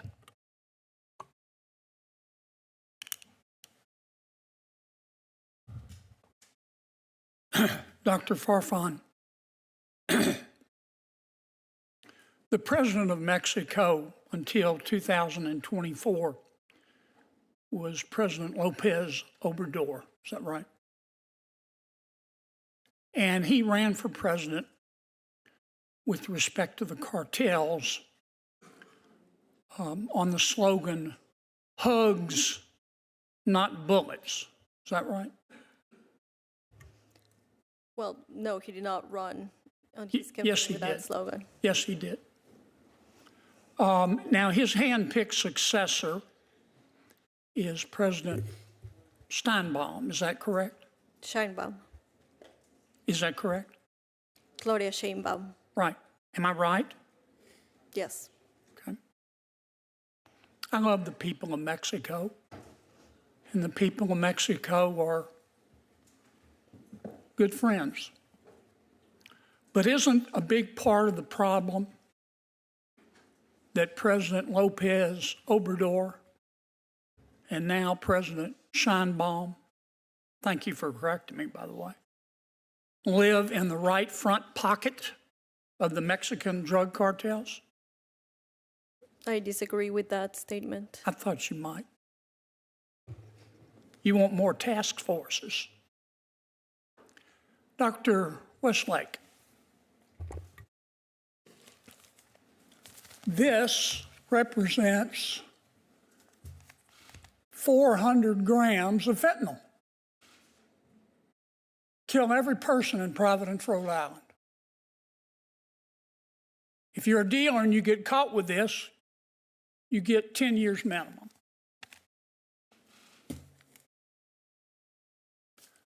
This represents 40 grams of fentanyl. Would kill every single man, woman, and child in Culpeper, Virginia. If you get caught with this amount, as a dealer, you get a 5-year minimum sentence. This is where it gets special. This represents 10 grams of PCP. If you get caught with it, as a dealer, you get 5 years minimum. Is fentanyl more dangerous than PCP? Yeah, absolutely, Senator. The fentanyl is classified, can be classified as a lethal weapon. I did a chart on it. And this is 5 grams of meth. That's what this represents. If you're a dealer and you get caught with it, your minimum sentence is 5 years. Is fentanyl? You get caught with this much fentanyl, 5 years or 10 years. Get caught with this much fentanyl, 5 years. Get caught with this much meth, you can hardly see it. You get 5 years. Does that make any sense to you? No, sir. It's like cell deep stupid, isn't it?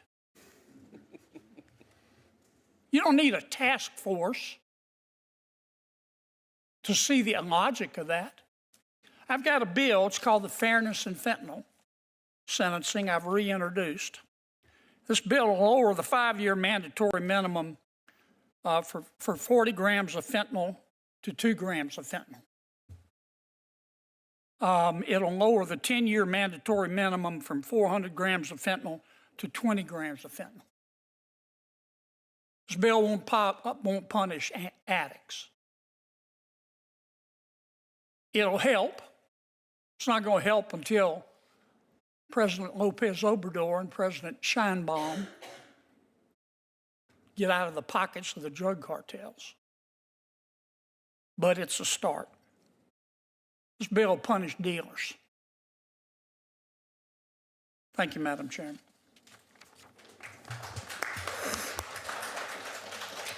Senator Whitehouse. Thank you, Madam Chair. Welcome to all the witnesses. We have real problems in this country with opioid addiction. I was the lead Democrat author of the Comprehensive Addiction Recovery Act,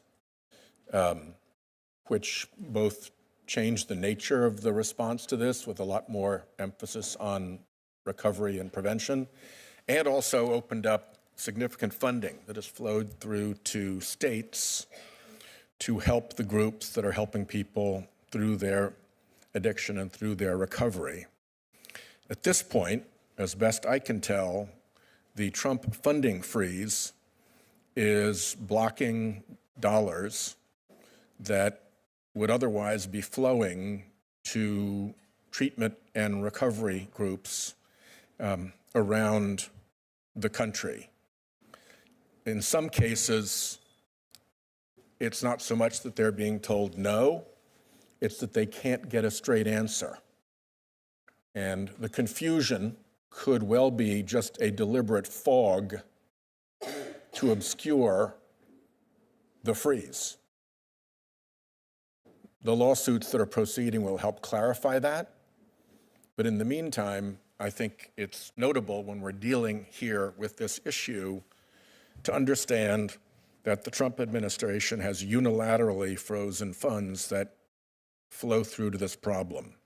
Our community health centers in Rhode Island are seeing funds similarly either blocked or fogged so that they can't get an answer that the funds are cleared. And it's through community health centers that a lot of people get their treatment as they deal with addiction and recovery issues. So I hope that we can get this freeze issue resolved now that 2 courts have found that it is illegal. In the same way that the Trump administration doesn't seem to respect the power of the purse and Congress, it is not clear that they respect the power of the courts to decide what the law is. So we will have to see, but we are clearly outside of constitutional bounds at this point, and people who count on addiction and recovery services are in the target hairs of this. We have agreed, I think, as a committee, and we've done some pretty good work together as a committee, Republicans and Democrats alike, to try to put pressure on drug sales that come via the internet and through social media. So it's disturbing to me that President Trump pardoned an individual who ran a drug-selling dark web site. He also had some murder-for-hire accusations, just to add a little bit of color to what a decent person he was. I think the place where we can make the most progress, as Ranking Member Durbin mentioned earlier, is with Section 230. I applaud the litigation that is going forward. I applaud the lawyers who've been able to negotiate the various hurdles that Congress has erected to the American system of justice having its role in dealing with these deaths and with these tragedies. I think there's bipartisan support for repealing Section 230. I am on for that, and I think the sooner we do that, the better we are. It is simply wrong for these enormously powerful social media entities to have rights to do harm to Americans without accountability that no other entity shares. So they've blown any excuse to maintain that privileged position with their behavior, in my view. So let's go for 230. And with respect to enforcement, reassigning FBI, DOJ, and DEA agents off this task, I don't think is a good idea. We'll find out more about how many were reassigned. Cutting FinCEN dollars, I think, is a big mistake. And I'll close with a question to Dr. Farfan. It's been my experience as a prosecutor for many years that we put a lot of attention into interdicting distribution networks for drugs. By comparison, we put a very small effort into interdicting the financial return of that money, the hiding of that money in international accounts and international dark money banking and covert other systems. What more should we be doing to get after the financing of these cartels? And is the gun traffic back to them part of the payment to them for the drugs that we try to interdict coming in? And we are out of time, so if you can keep your response brief. Thank you. Well, customarily, as long as the question is asked before the clock runs out, the witness gets to answer it. Thank you. So in terms of the illicit flows, certainly there's, because money laundering takes place across jurisdictions, it requires also cooperation. So the best cases that we have seen between, for instance, Mexico and the United States of dismantling money laundering operations had to do with working together between the two governments. Now, I understand this is not easily done, but these are the most effective cases of money laundering. Certainly, firearms trafficking is part of that. There's a clear notion that drugs normally come from the South and firearms and money flow from the United States to Mexico. And again, there's a linkage between these criminal markets. And if we want to save lives by tackling the fentanyl supply, then there should also be paying attention to money and firearms. Thank you, Chairman. I appreciate your courtesy. With regards to social media, I appreciate the work that's been done on this committee, and certainly Senator Blumenthal and Senator Blackburn and the work that they have done in a bipartisan way to address this. As a mom of a 14 and a 15-year-old who knows that Snapchat is used to tell people which color uniform they're supposed to wear that day, or they use it to figure out where friends are going to meet, you think that this can happen, to your point, to anyone, anywhere. And I am so grateful for you both using your voice to speak up and speak directly into this issue. So thank you. I do want to address complaints about the brief pause on grant funding. It's important to know that this was temporary. It was a temporary pause, and to the extent permitted by law, law enforcement grants aren't handed out during this time of year. Our constituent needs will continue to be taken care of while President Trump delivers on the job voters elected him to do. Voters ask him to grow our economy, protect our communities, and ensure that taxpayer dollars are used wisely. Examining spending is part of that. President Trump has always backed the blue, just like Chairman Grassley and just like myself. Additionally, one more thing before we move on, I'd like to enter into the record a letter of support from 11 law enforcement organizations for Halt Fentanyl, including the National Narcotic Officers Association, which is in town for its annual conference. I am pleased that we have several of their members here today as guests of Chairman Grassley. These organizations represent constituents from each of our states and a significant portion of our nation's federal, state, and local law enforcement communities. As their letter says, for the sake of public safety, we must pass Halt Fentanyl Act.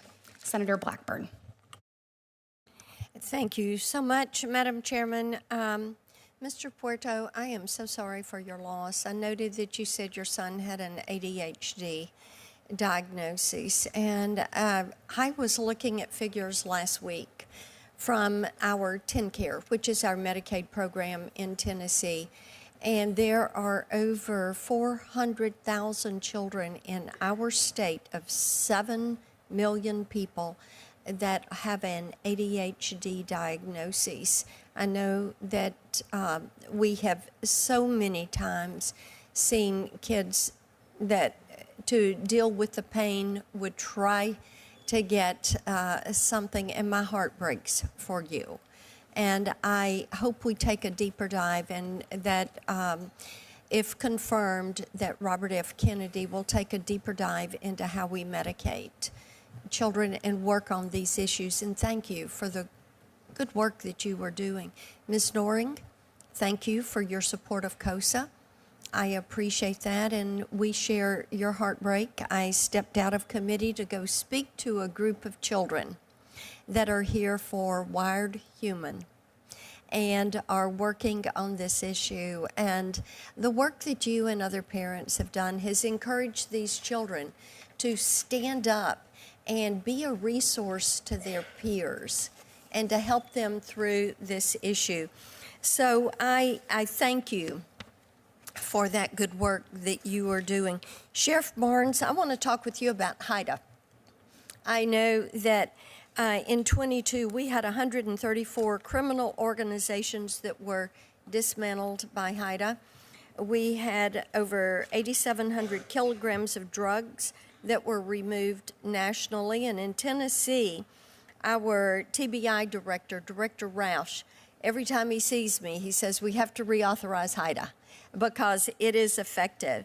And the Appalachia HIDA task force operating in Tennessee was responsible for moving $51 million street value of drugs off the market. So talk for a minute about why it is crucial that HIDA be reauthorized for law enforcement officers like you. Thank you, Senator Blackburn, and thank you for the reauthorization of HIDA. It's very important, and Director Roush is a good friend. He's a good man. I will summarize it this way. At this time in our nation's history, the worst time of our narcotics trafficking and deaths, this is not the time to disenfranchise or divest from the HIDA program. HIDA programs are national. They rely on local law enforcement task forces and contributions. The HIDA funding doesn't really fully fund the HIDA programs. It offsets those contributions from locals. And right now, with our municipal agencies having hiring problems, they're stepping away from the HIDA programs. Keeping them staffed is very difficult. So that reauthorization is very critical to keep the glue together, to keep the HIDA programs running. I have talked to, and I want to stay with you, Sheriff, talked to some of our law enforcement agencies, and they have talked about sanctuary city policies. And I know that Senator Lee brought this up with you, but it seems that in a sanctuary city, to go after these traffickers, that it is more difficult, that sometimes you have to find workarounds. And I would love for you to talk for just a minute about what we can do that would help you all as you try to deal with these sanctuary cities to get these drugs off the street. Senator, it's even worse for me in California because of Senate Bill 54 passed about 6 years ago that prohibits my dialogue with federal partners on immigration issues. I have the ability to turn our high-level offenders only to ICE. They don't always pick them up, which requires me to release them back in the communities in which they reoffend, oftentimes with the communities that they preyed upon. I'm a supporter of abolishing that SB 54 movement. We have to be able to cooperate with our federal partners. And I think if we hold these criminals accountable, this isn't about the general public.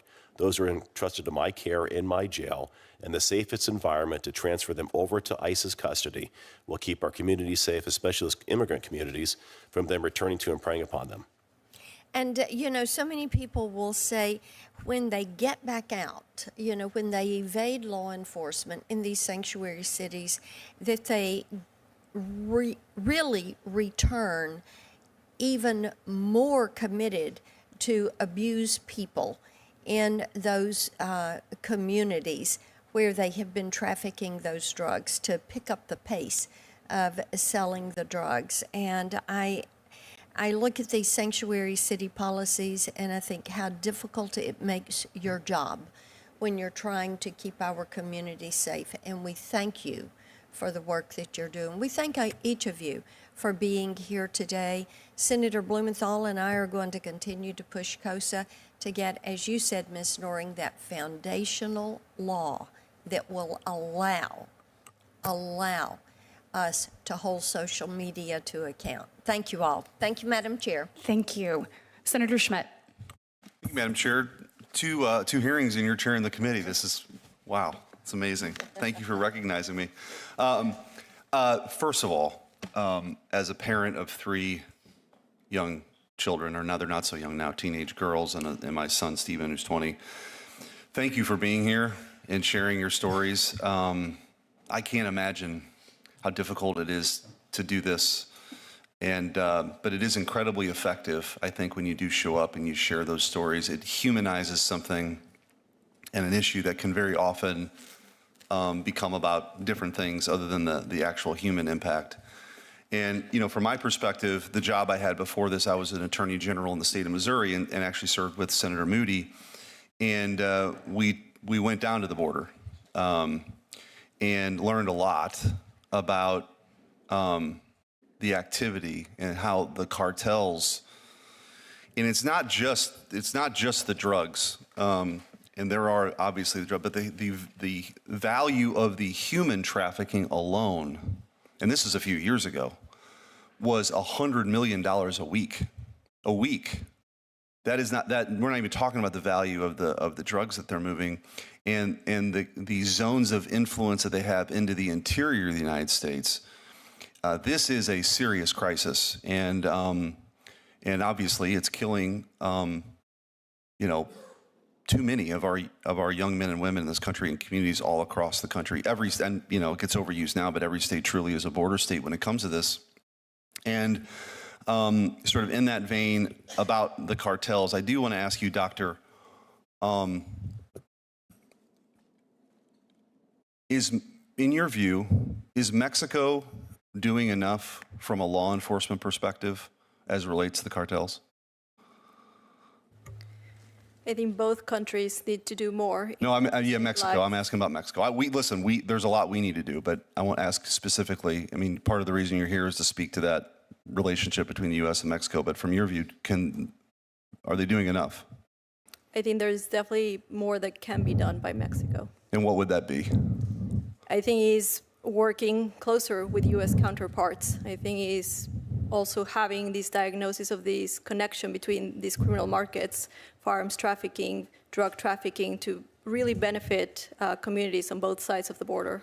Do you feel like, and there's been testimony, this isn't just, you know, in some high-profile cases, including in the El Chapo case, there's been testimony from witnesses who were once members of the cartels that there is pretty widespread corruption at high levels of the Mexican government that are preventing them from actually doing what they should do to crack down on the cartels. Do you share those concerns?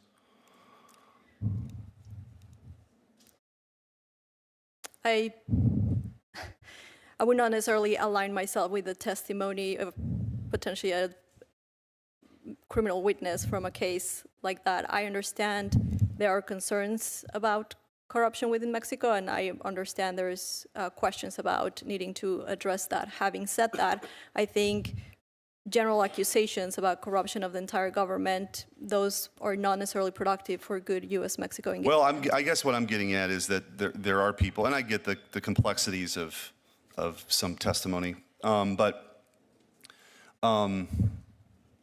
it's not just a one-off example. And I think the concern I have is that there's just very little being spent, quite honestly, on law enforcement writ large in Mexico. And I just don't know that this has been given the attention over the last at least 4 years that it should. And hopefully that dynamic is changing. I do think the cooperation between the U.S. and Mexico is really important on this. There's no doubt about that. But I want to, I guess, sort of turn my attention, Sheriff, to you, because with my limited time, you do have sort of one arm tied behind your back, given, I guess, the laws in the state of California, the sanctuary status, which isn't, I don't pretend to understand it at all. It's a mess. But when I was AG in Missouri, we had some pretty unique partnerships where we would deputize some people in our office to work in the U.S. Attorney's office to go after some violent crime that maybe at a local level they were choosing not to pursue. Is that kind of where if you're sort of got your arm tied behind your back, maybe that's a way forward? Is you actually have to have more federal agents working with the U.S. attorneys to go after these folks, because at a local level that's harder to do? So there's two parts to that question. Under California law, I'm prohibited from cooperating with ICE in any manner, including housing of individuals within my jails. I cannot hold ICE detainees in my jails. Regarding federal task force or designating task force officers or those who are attorneys to prosecute on behalf of the U.S. Attorney's Office, that is being done in California, but not specific to immigration, specific to the issues of fentanyl directly. Okay. All right. Well, thank you. And again, to the witnesses, thank you for being here today. Thank you. Thank you. Before we move on, I'd like to enter into the record a letter of support from CADCA, the Premier Prevention Association, representing over 7,000 coalition members across the country in strong support of the Halt Fentanyl. CADCA coalitions support millions of high school and middle school students across this nation and have proven effective in reducing youth substance abuse and use. We thank them for their support of Halt Fentanyl. Senator Hirono. Thank you very much, Madam Chair. Thank you for coming and testifying, and of course, my sympathies to Mr. Perita and Ms. Noring.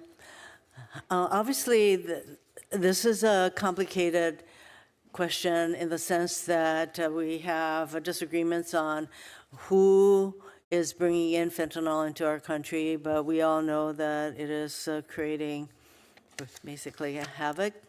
And I particularly was interested in noting how we can prevent young people from getting access to fentanyl at the same time, and their analogs. At the same time, we need a Justice Department that is stable right now. There is chaos as this administration tries to eliminate anybody who can stand up to them. And in addition, when they want the names of everyone who had anything to do with the January 6th investigations and prosecutions, we are talking about potentially thousands of FBI agents. So you can imagine the chaos that is going on in that department.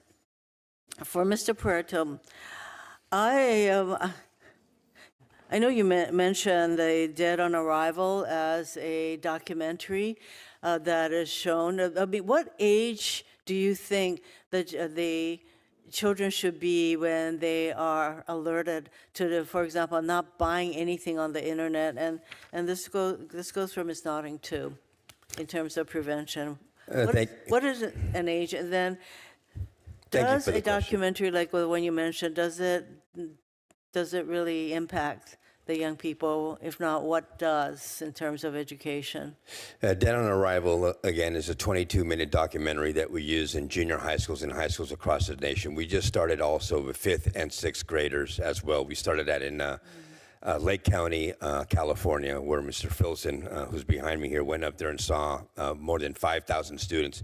Ms. Hirono, I have a stack of letters from high school students, junior high school students, elementary school students who have seen this documentary that had absolutely no idea of the impending danger and had no idea that buying illicit fentanyl was as easy as ordering a pizza through Snapchat. That's how easy it is. And the danger of this drug is they can die on first use. According to the New England Journal of Medicine, 22 children per week died in the year 2022 between the ages, non-addicted children between the ages of 14 and 18 years of age, mostly driven by illicit fentanyl pills, 22 a week. So easy to obtain on the internet. And that's why there are a number of us on this committee who have raised the issue of very dramatically limiting the Section 230 immunity for the social platforms, because what parents particularly have to go through just to hold these entities accountable, it shouldn't be that way. And so there are a number of us who are on that page. Ms. Doring, I believe you mentioned that there are some schools that do not want to provide this kind of education for fear of something. I mean, could you go over a little bit more why that is? And also for both of you, what can we do at the federal level to really support the kind of prevention efforts that you both, I believe, are engaged in? Thank you, Senator, for that question. I feel that this education needs to be taught as early as elementary school.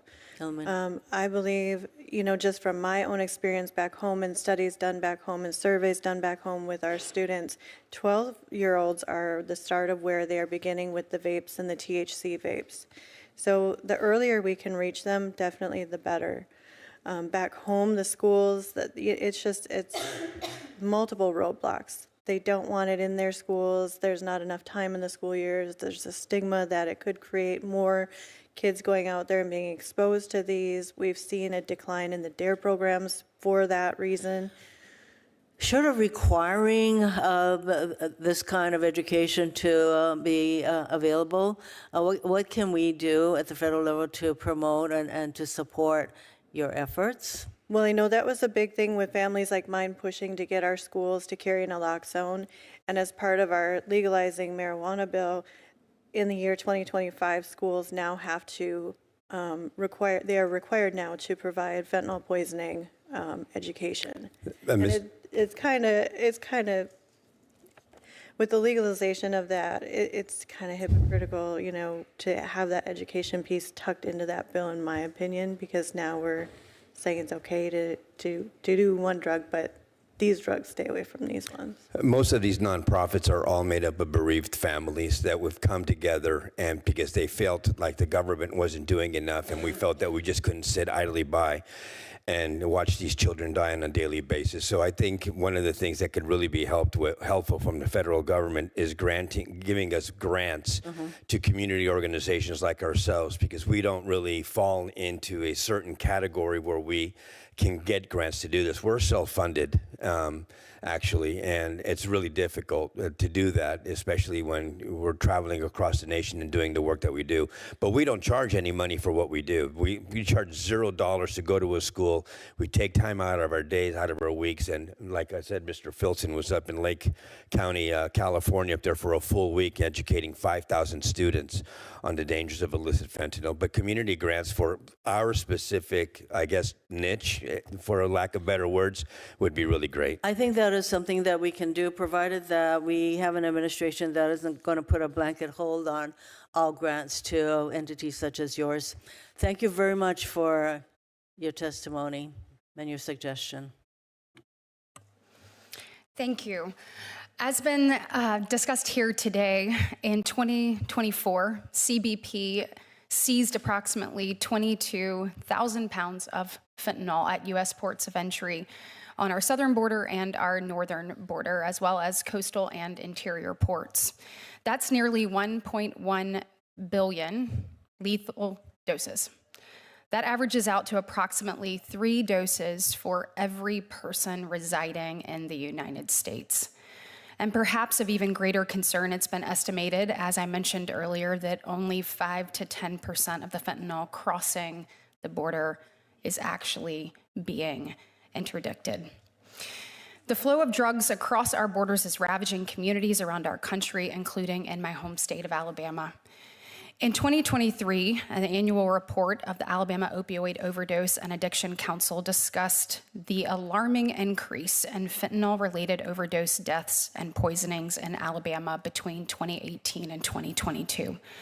In 2022, Alabama's SBI seized a total of 8,300 grams of fentanyl, which is equivalent to 8.3 million lethal doses, enough to kill everyone in the state of Alabama, plus 3 million more.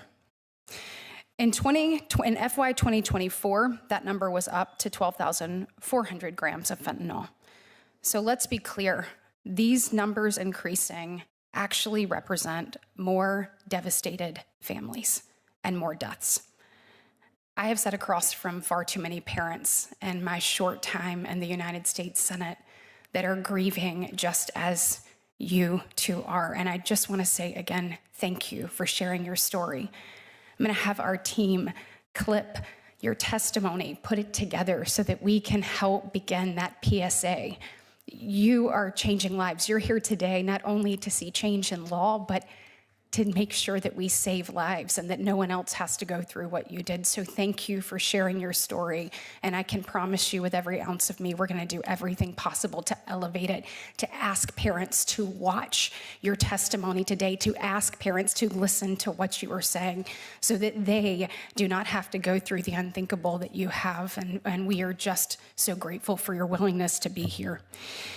What I'd like to know, Sheriff Barnes, you have testified regarding this issue before, but can you tell us from your perspective of a local law enforcement officer why you think the federal government needs a more effective strategy in place than we've seen over the last 4 years at our southern border in particular, and what elements of the strategy should look like, and how Congress can work with the president to actually implement these types of things moving forward?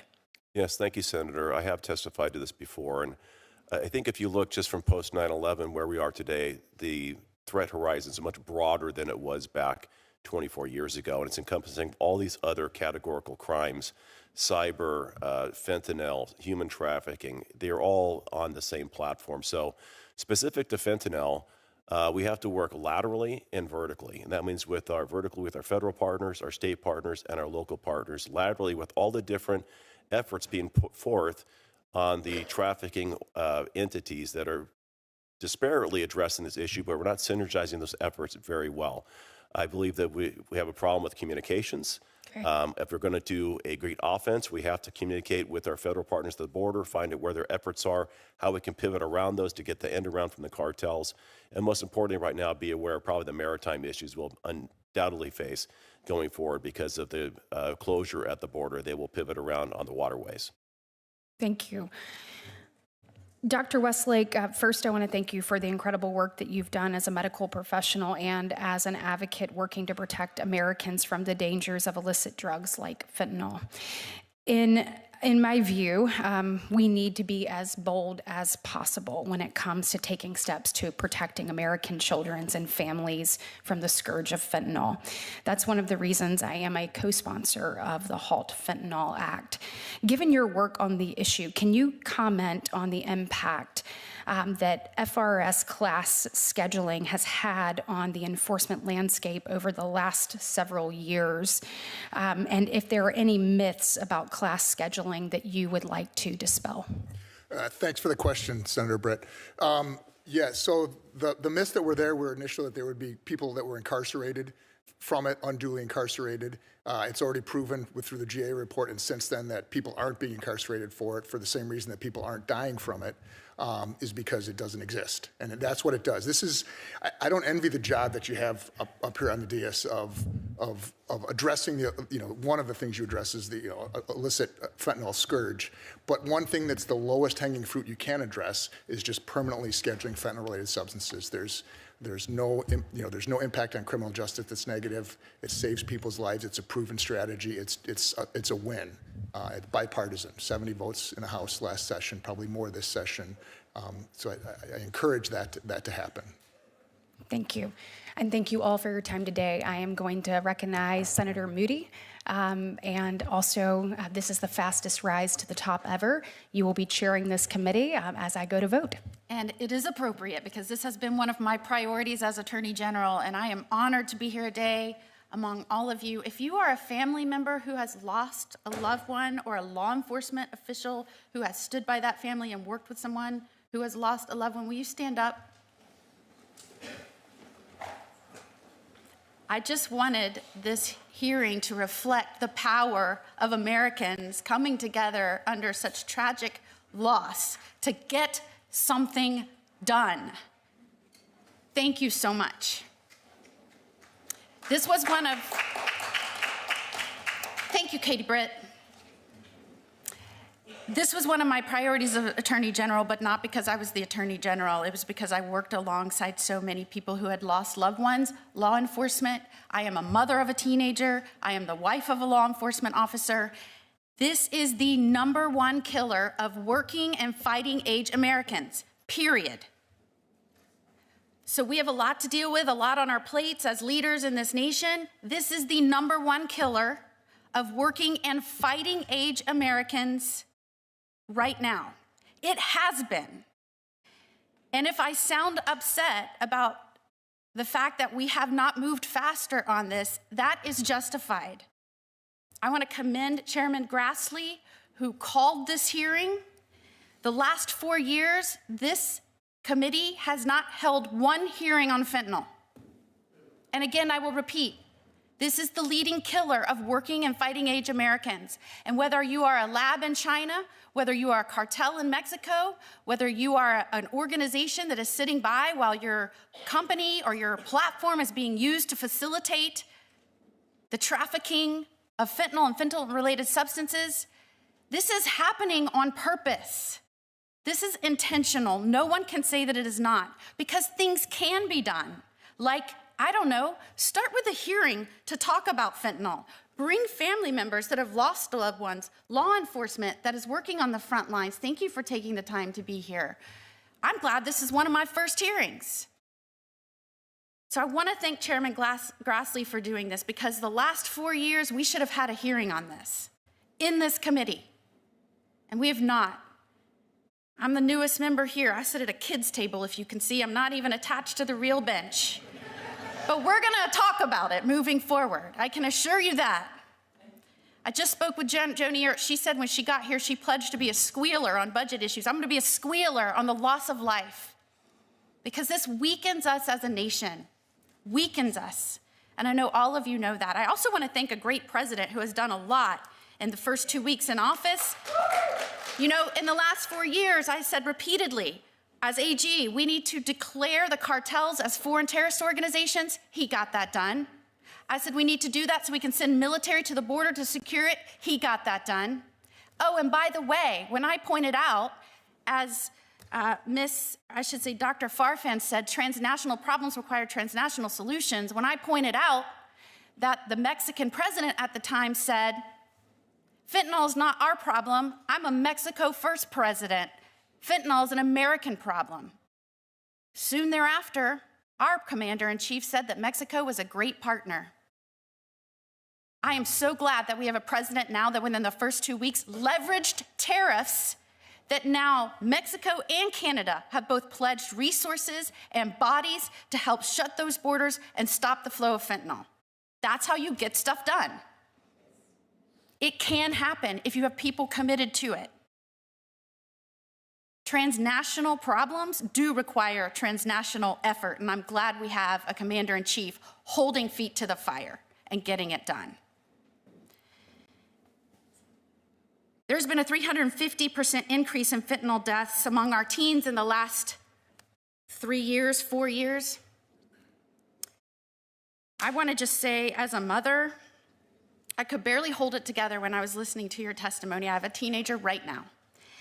I cannot imagine the indescribable, overwhelming, traumatic pain that you have suffered, but I want to thank you for being here, for sharing your stories, most importantly, for sharing your children's stories, so that we could not only honor Daniel and Devin, remember them, but bring meaning to what you have gone through, so that other parents, I want to say, I and you and other parents right now of teenagers, we're about the first generation of parents having to deal with this mess. We're learning as we go. You are on the front lines in this fight, helping us, leading the way, shining the light. We've got your back, but we need you showing us where to go, and I want to thank you for that. I want to start with you, Ms. Noring. What platform did your son obtain counterfeit pill that contained a lethal dose of fentanyl? Snapchat. And I'd like to move to you, Mr. Puerta. What platform did your son find a counterfeit pill that contained a lethal dose of fentanyl? Snapchat. Snapchat has become a vast online drug market. There is no doubt that it facilitates drug sales to vulnerable children. Many who think they're buying Xanax or Percocet or Adderall, when in reality it is a pill that has a lethal dose of fentanyl. 7 out of 10 counterfeit pills now have a lethal dose of fentanyl. Many of these one pills can kill 4 adults. That is what is out there lurking for our children. The National Crime Prevention Council estimates 80% of teen and young adult fentanyl poisoning deaths can be traced to social media. And I know we're talking about Snapchat because that is what brought tragedy upon your lives, but there are other social media platforms where children, vulnerable populations, are obtaining access to drugs. Teens can now get drugs so easily. The cartels think of these social media platforms as their Uber Eats for quick delivery right into the hands of our children. I agree with you, Mr. Puerta and Ms. Noring. The bedroom is where we always thought our children could go upstairs, shut their door, and they would be safe. And that is no longer the case, which presents challenges to parents like we have never seen before. The DEA has warned Congress that cartels are now targeting young Americans through platforms fueling the fentanyl epidemic. Every week, the equivalent of a high school classroom's worth of students dies from fentanyl overdose deaths. This is an incredible statistic. If we saw this with any other product, there would be federal law shutting down these products to make them safe before they could go back on market. And we saw this time and time again in the automobile industry. When we started losing people to faulty automobiles, there was a stop sale order. They had to become safe before they could be sold again. Why can't something similar be applied to social media platforms? Especially when the death toll is so egregious. I mean, you can look at the deaths from some of these automobiles, and that was over years. The Pinto was 89 deaths, or 180 deaths. The Too Fast Toyota was 89 deaths. What did I say? Pinto, 180 deaths. Ford Broncos, 823 deaths. We lose way more than that just in kids overdosing from fentanyl every single year. We have got to get going. We have got to get stuff done. And so I would just say this. This is what happens when you're the junior senator and you're last. If you could tell us, Congress, after we pass the Halt Fentanyl Act, which deals with the changing the chemical compound to get around the laws, right? After that, what is the most important thing we can do to stop the death toll on our children here in the United States? I would say, Senator, passing the Kids Online Safety Act, the Cooper Davis and Devin Noring Act, the social media reform really needs to take the front line. Section 230 reform needs to be done because you cannot continue having these platforms have that kind of power over the parents and be allowed to kill our children, in a sense. Mr. Puerta? Well, there's a lot that we can do. Definitely have to schedule the fentanyl and all of its analogs as illicit fentanyl into the Schedule I drug. I would also say, though, that we have to target the supply chain. We have to strengthen border security. We have to crack down on the chemical supply. We have to destroy the cartel infrastructure. We have to increase intelligence sharing between both countries, support Mexico's security forces, expand sanctions and designations. We have to cut off their finances. TD Bank was just fined $4 billion because they were caught laundering all of this money from the cartels. Why is nothing happening to the American banks here in this country who's laundering the money? There's so much that we can do. I, as a parent, shouldn't have all this information. I'm just a small business owner from Santa Clarita, California. Why do I have all this information? Because I had to study this, because I don't want more kids to die. We have to go after these we have to go after the launderers. We have to go after, target corrupt officials on both sides of the aisle. Not on the aisle, but in Mexico and here in the United States. We have to seize assets. We have to also reduce the demand for drugs here in the United States. There are a lot of people who are addicted to drugs here in the United States, and we have nothing for them. Nothing. We have Medi-Cal, maybe they'll give them 30-day rehabilitation, and then you're out on your own. We got to get them help as well. We have to expand addiction and treatment and recovery. We have to increase penalties for distributors. We have to hold Mexico accountable, pressure the Mexican government to do more, obviously. We have to leverage trade and diplomatic tools. Military intervention as a last resort. Mr. Trump, Donald Trump, our president, just designated them as all criminal cartels as FTOs, as a foreign terrorist organization. I think that's wonderful. I think that's needed. But we have the same problem here in the United States as well. So I think that it has to be bilateral, it has to be bipartisan, and there's a lot that needs to be done. If not, more kids are going to die. But definitely the first and most important aspect of this is getting this scheduled as a Scheduled 1. We have to do it, because if not, more kids are going to continue dying. Thank you for being here. Thank you. Thank you for your advising us, and Devin and Daniel certainly will be remembered in this committee, and you've made sure of that. Thank you so much. At this time, I get the honor of recognizing Senator Tillis. Well, what a rise. You're already chair. So they tell me. I think that what we just heard is really the mood of Congress in general. Ms. Farfan, first to the, I've spoken with too many families who are suffering through what you've suffered through. We have to change things. Ms. Farfan, I was here for the opening testimony, and you wanted to focus on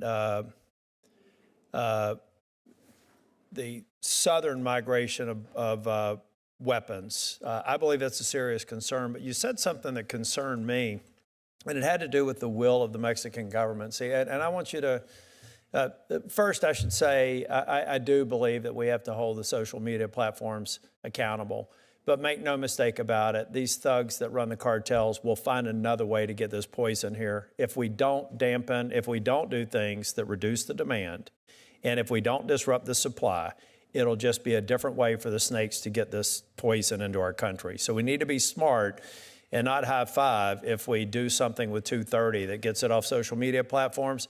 These disgusting murderers and poisoners will find a way. So we have to look at this like a multivariable equation and maybe come up with some solutions. But see, I want to know, I want your perspective on this. I feel like the cartels in Mexico are reaching an almost co-equal branch of government in Mexico. I can't reconcile your opening statement with the reality that today the plazas on the northern border of Mexico are run by the cartels. The people trying to cross the border pay a fee. They are making more money off of human trafficking than they are drug smuggling. The Sinaloa cartels have what they call the Sinaloa Air Force, who come and drop fentanyl and ultralights and go back home. The Mexican government does not have control over the situation. There are precursors coming into Mexican ports, and they are being transferred to cartels who are manufacturing methamphetamine and fentanyl at scale and finding ways to get it into this country. Not in many cases with American citizens being the mules coming across the border. I get that. Certainly more American citizens responsible for the distribution to these children and adults of all ages who are dying. So it's interesting to me that President Trump was criticized for putting a potential tariff on Mexico. Everybody said it was going to be horrible, it was going to kill the economy. The only thing that it did over the course of a few days is prompt the now current president of Mexico to deploy 10,000 troops to the border. Well, if there's no problem, if there's no problem with them being an equal partner to the difficulties we have at the border, why would they do that? Because they're just afraid of a tariff, or are they recognizing that we're shedding light on a situation at the southern border that they have simply not made a priority? Why would they do that?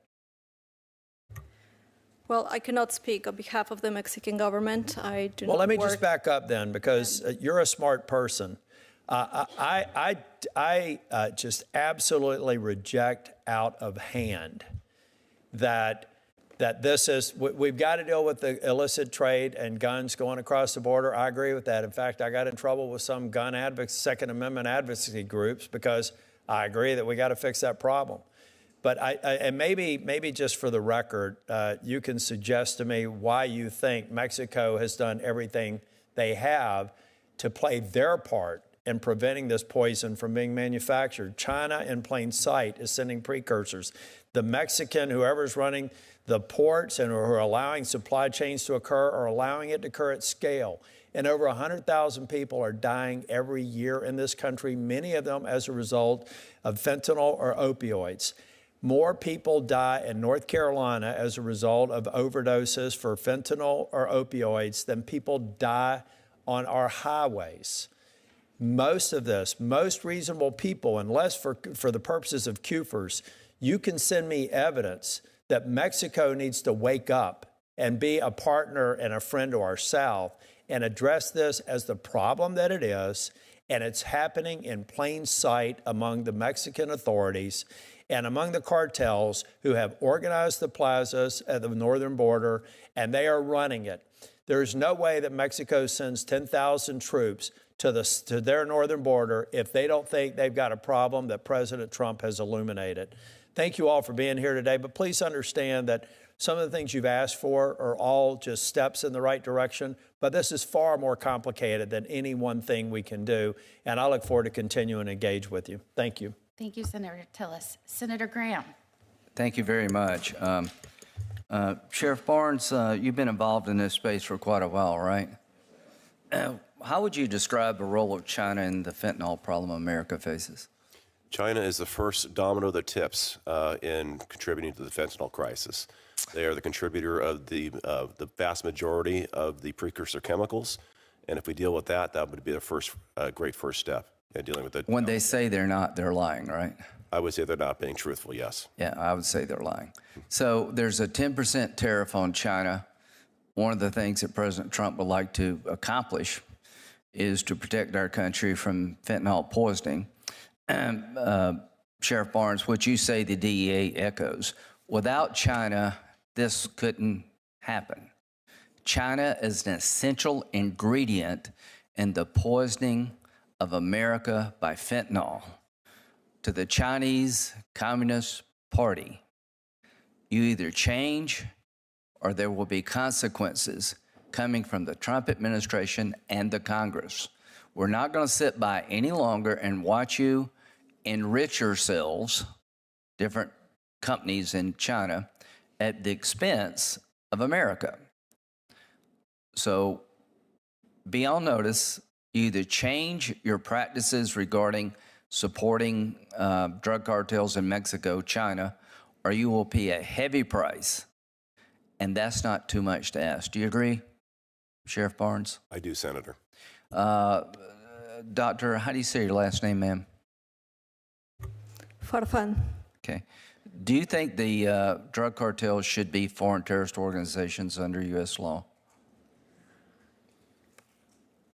I'm going to comment on the impact that this could have on U.S.-Mexico security. No, I didn't ask that. I just said, do you think they're deserving of the designation? I believe it would really hinder the notion of shared responsibility that is the cornerstone of U.S.-Mexico security cooperation. I think they've earned it 1,000 times over. And to our friends in Mexico, we want to work with you, but we're not going to sit on the sidelines any longer and watch drug labs right below the southern border manufacture out in the opening fentanyl and other drugs to kill Americans. We want to work with you. Sheriff Barnes, do you believe that in many ways Mexico has lost sovereignty over this issue? I believe the Mexican laws have failed domestically, and I believe that that has had downrange effects on U.S. lives. So to our friends in Mexico, we appreciate you sending the soldiers, but that's just a first step. As Senator Tillis said, we need to put the drug cartels on notice. You cannot thrive and survive the way you're doing today. Why are they in the drug business? Because the return on investment is large and the risk is small. They'll get out of this business when some of them get killed or go to jail. Do you agree with that, Sheriff Barnes? I do agree with that. I think that's a complex issue, but they're one component of it. Obviously, as the manufacturers, there's lack of accountability, and until we address the issues on both sides, the addiction issue north of the border and the supply issues south of the border, and many other things that have to happen. Well, I'm talking about the drug cartels. They're in this business because it seems to be a good business. They are the equivalent of Amazon, a Fortune 100 company. They operate in scale. I can't say it any better. And they're making money at the expense of us. To the two families, Mr. Noring, Mr. Perot, how do you say your last name, sir? Puerta. Puerta. It's okay, though. I understand. You can't roll the R's. It's okay. Yeah, I have a lot of problems speaking at times, but I don't have any problem understanding what you're telling me. Both of you are telling me that your loved ones paid the ultimate price because of failed policies. Do you both agree with that? Yes, Senator. I agree, Senator. Okay, if you want to deal with this, we need to repeal Section 230. You should be allowed to sue. I agree, Senator. Snapchat should be sued. Absolutely. All these companies should be sued because they're fostering an environment that is killing people. They are a dangerous product. It's the only companies I know of in America that there is no government agency really regulating their behavior, and you can't sue them, and there are really no laws on the books that control their behavior and empower consumers. So if you feel hopeless out there as a parent and helpless, there's a reason you feel that way, because there's not a damn thing you can do about it. That needs to change. I wish you well in your lawsuits, and I will, until my last breath here, try to repeal Section 230. Thank you all very much. Thank you, Senator Graham. Senior to me, Senator Graham. You know, a lot can be done besides just allowing people to sue. I mean, we as the federal government can enact laws to stop this from happening in our country. It's abhorrent that more has not been done to stop this. And I wanted to just touch on a few things I was confused by and hope that we can get some enlightenment on that. You know, I'm wife of a law enforcement officer. I was a federal prosecutor myself, going after transnational criminal organizations and drug traffickers. And it was not uncommon that those wishing to push poison into our United States were not U.S. citizens. In fact, many actions taken against cartel members or otherwise were against foreign nationals. In fact, it was confusing to me that I heard a question about DEA participating in trying to help and assist with removing those here illegally committing crimes, especially those committing drug trafficking crimes while we're in the middle of a drug crisis. Why that would be confusing, or even suggested that that might be a waste of resource when, in my experience, and certainly in my husband's experience, many of his cases, especially involving drug trafficking, dealt with foreign nationals.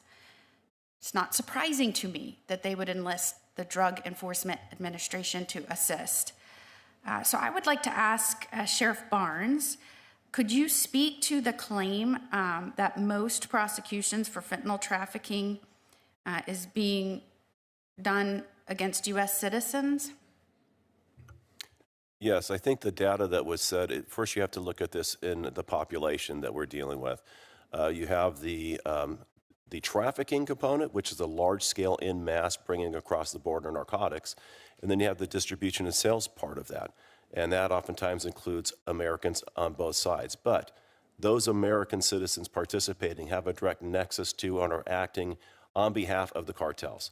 They're being compensated by the cartels for their actions and their trafficking. They're not operating independent of that.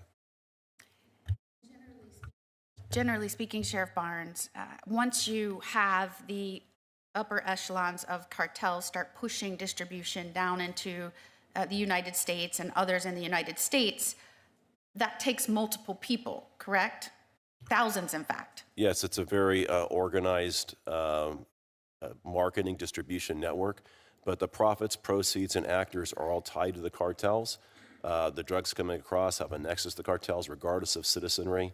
The distribution is on behalf of, and behest of the cartels, and the profits are either laundered domestically to hide that in the continental United States, or are transited back across the border to the profit of the cartels. Recognizing the extent of the damage inflicted on our nation and our vulnerable populations from this crisis, and recognizing that so little has been done in the last 4 years, does it surprise you that a cross-agency effort to reel back some of the damage is being put into place? No, I do not think that's surprising. I think it's necessary to collaborate across not just different agencies, but different layers of government down to the local level. I think it's also necessary to synergize those efforts in a very coordinated fashion. Else we're just playing whack-a-mole with the cartels. It's not any one thing.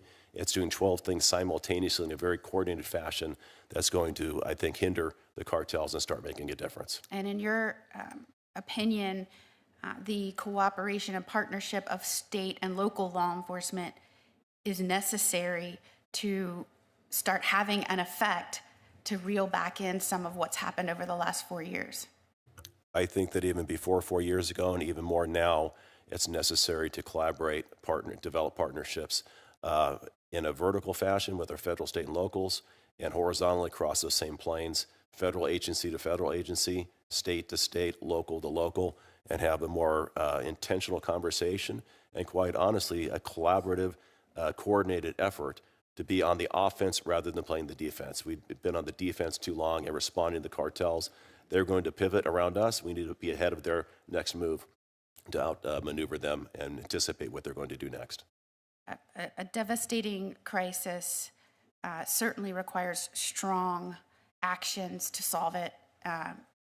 When we first started using the term "just say no," I say we, although I was very young at the time. I don't know about y'all. I was very young. When Nancy Reagan first said "just say no," we were in a crisis of overdose deaths in our nation. We lost a little over 3,000 nationwide a year. We now lose 110,000 Americans every year. And I think it's important when we use the word crisis over and over so that we don't become immune to that and that we recognize the magnitude of what we are dealing with, that we remember what we used to frame as a crisis is now a national travesty. And if anyone says that this hasn't kneecapped the strength of our nation, they do not know what they are talking about. And so I want to thank again Chairman Grassley for calling this hearing. Again, just to put it in perspective, we're in the 119th Congress. This is our first non-nomination hearing in this committee, and it was on fentanyl, the #1 killer of working and fighting age Americans. You were a part of this. This is a big deal moving forward. And hopefully the energy that not just our witnesses today brought, but the energy of everyone in this room, especially those that stood up and have felt this for so long and have directed that passion and that emotion towards change and progress. The 119th Congress hears you, we see you, and I'm going to be a squealer to make sure that they take action and move forward. So we appreciate you being here today. We appreciate all the witnesses for being here today. I used to be a judge before I went into this crazy, chaotic world of politics. I'm feeling back at home. The meeting is adjourned. Thank you so much.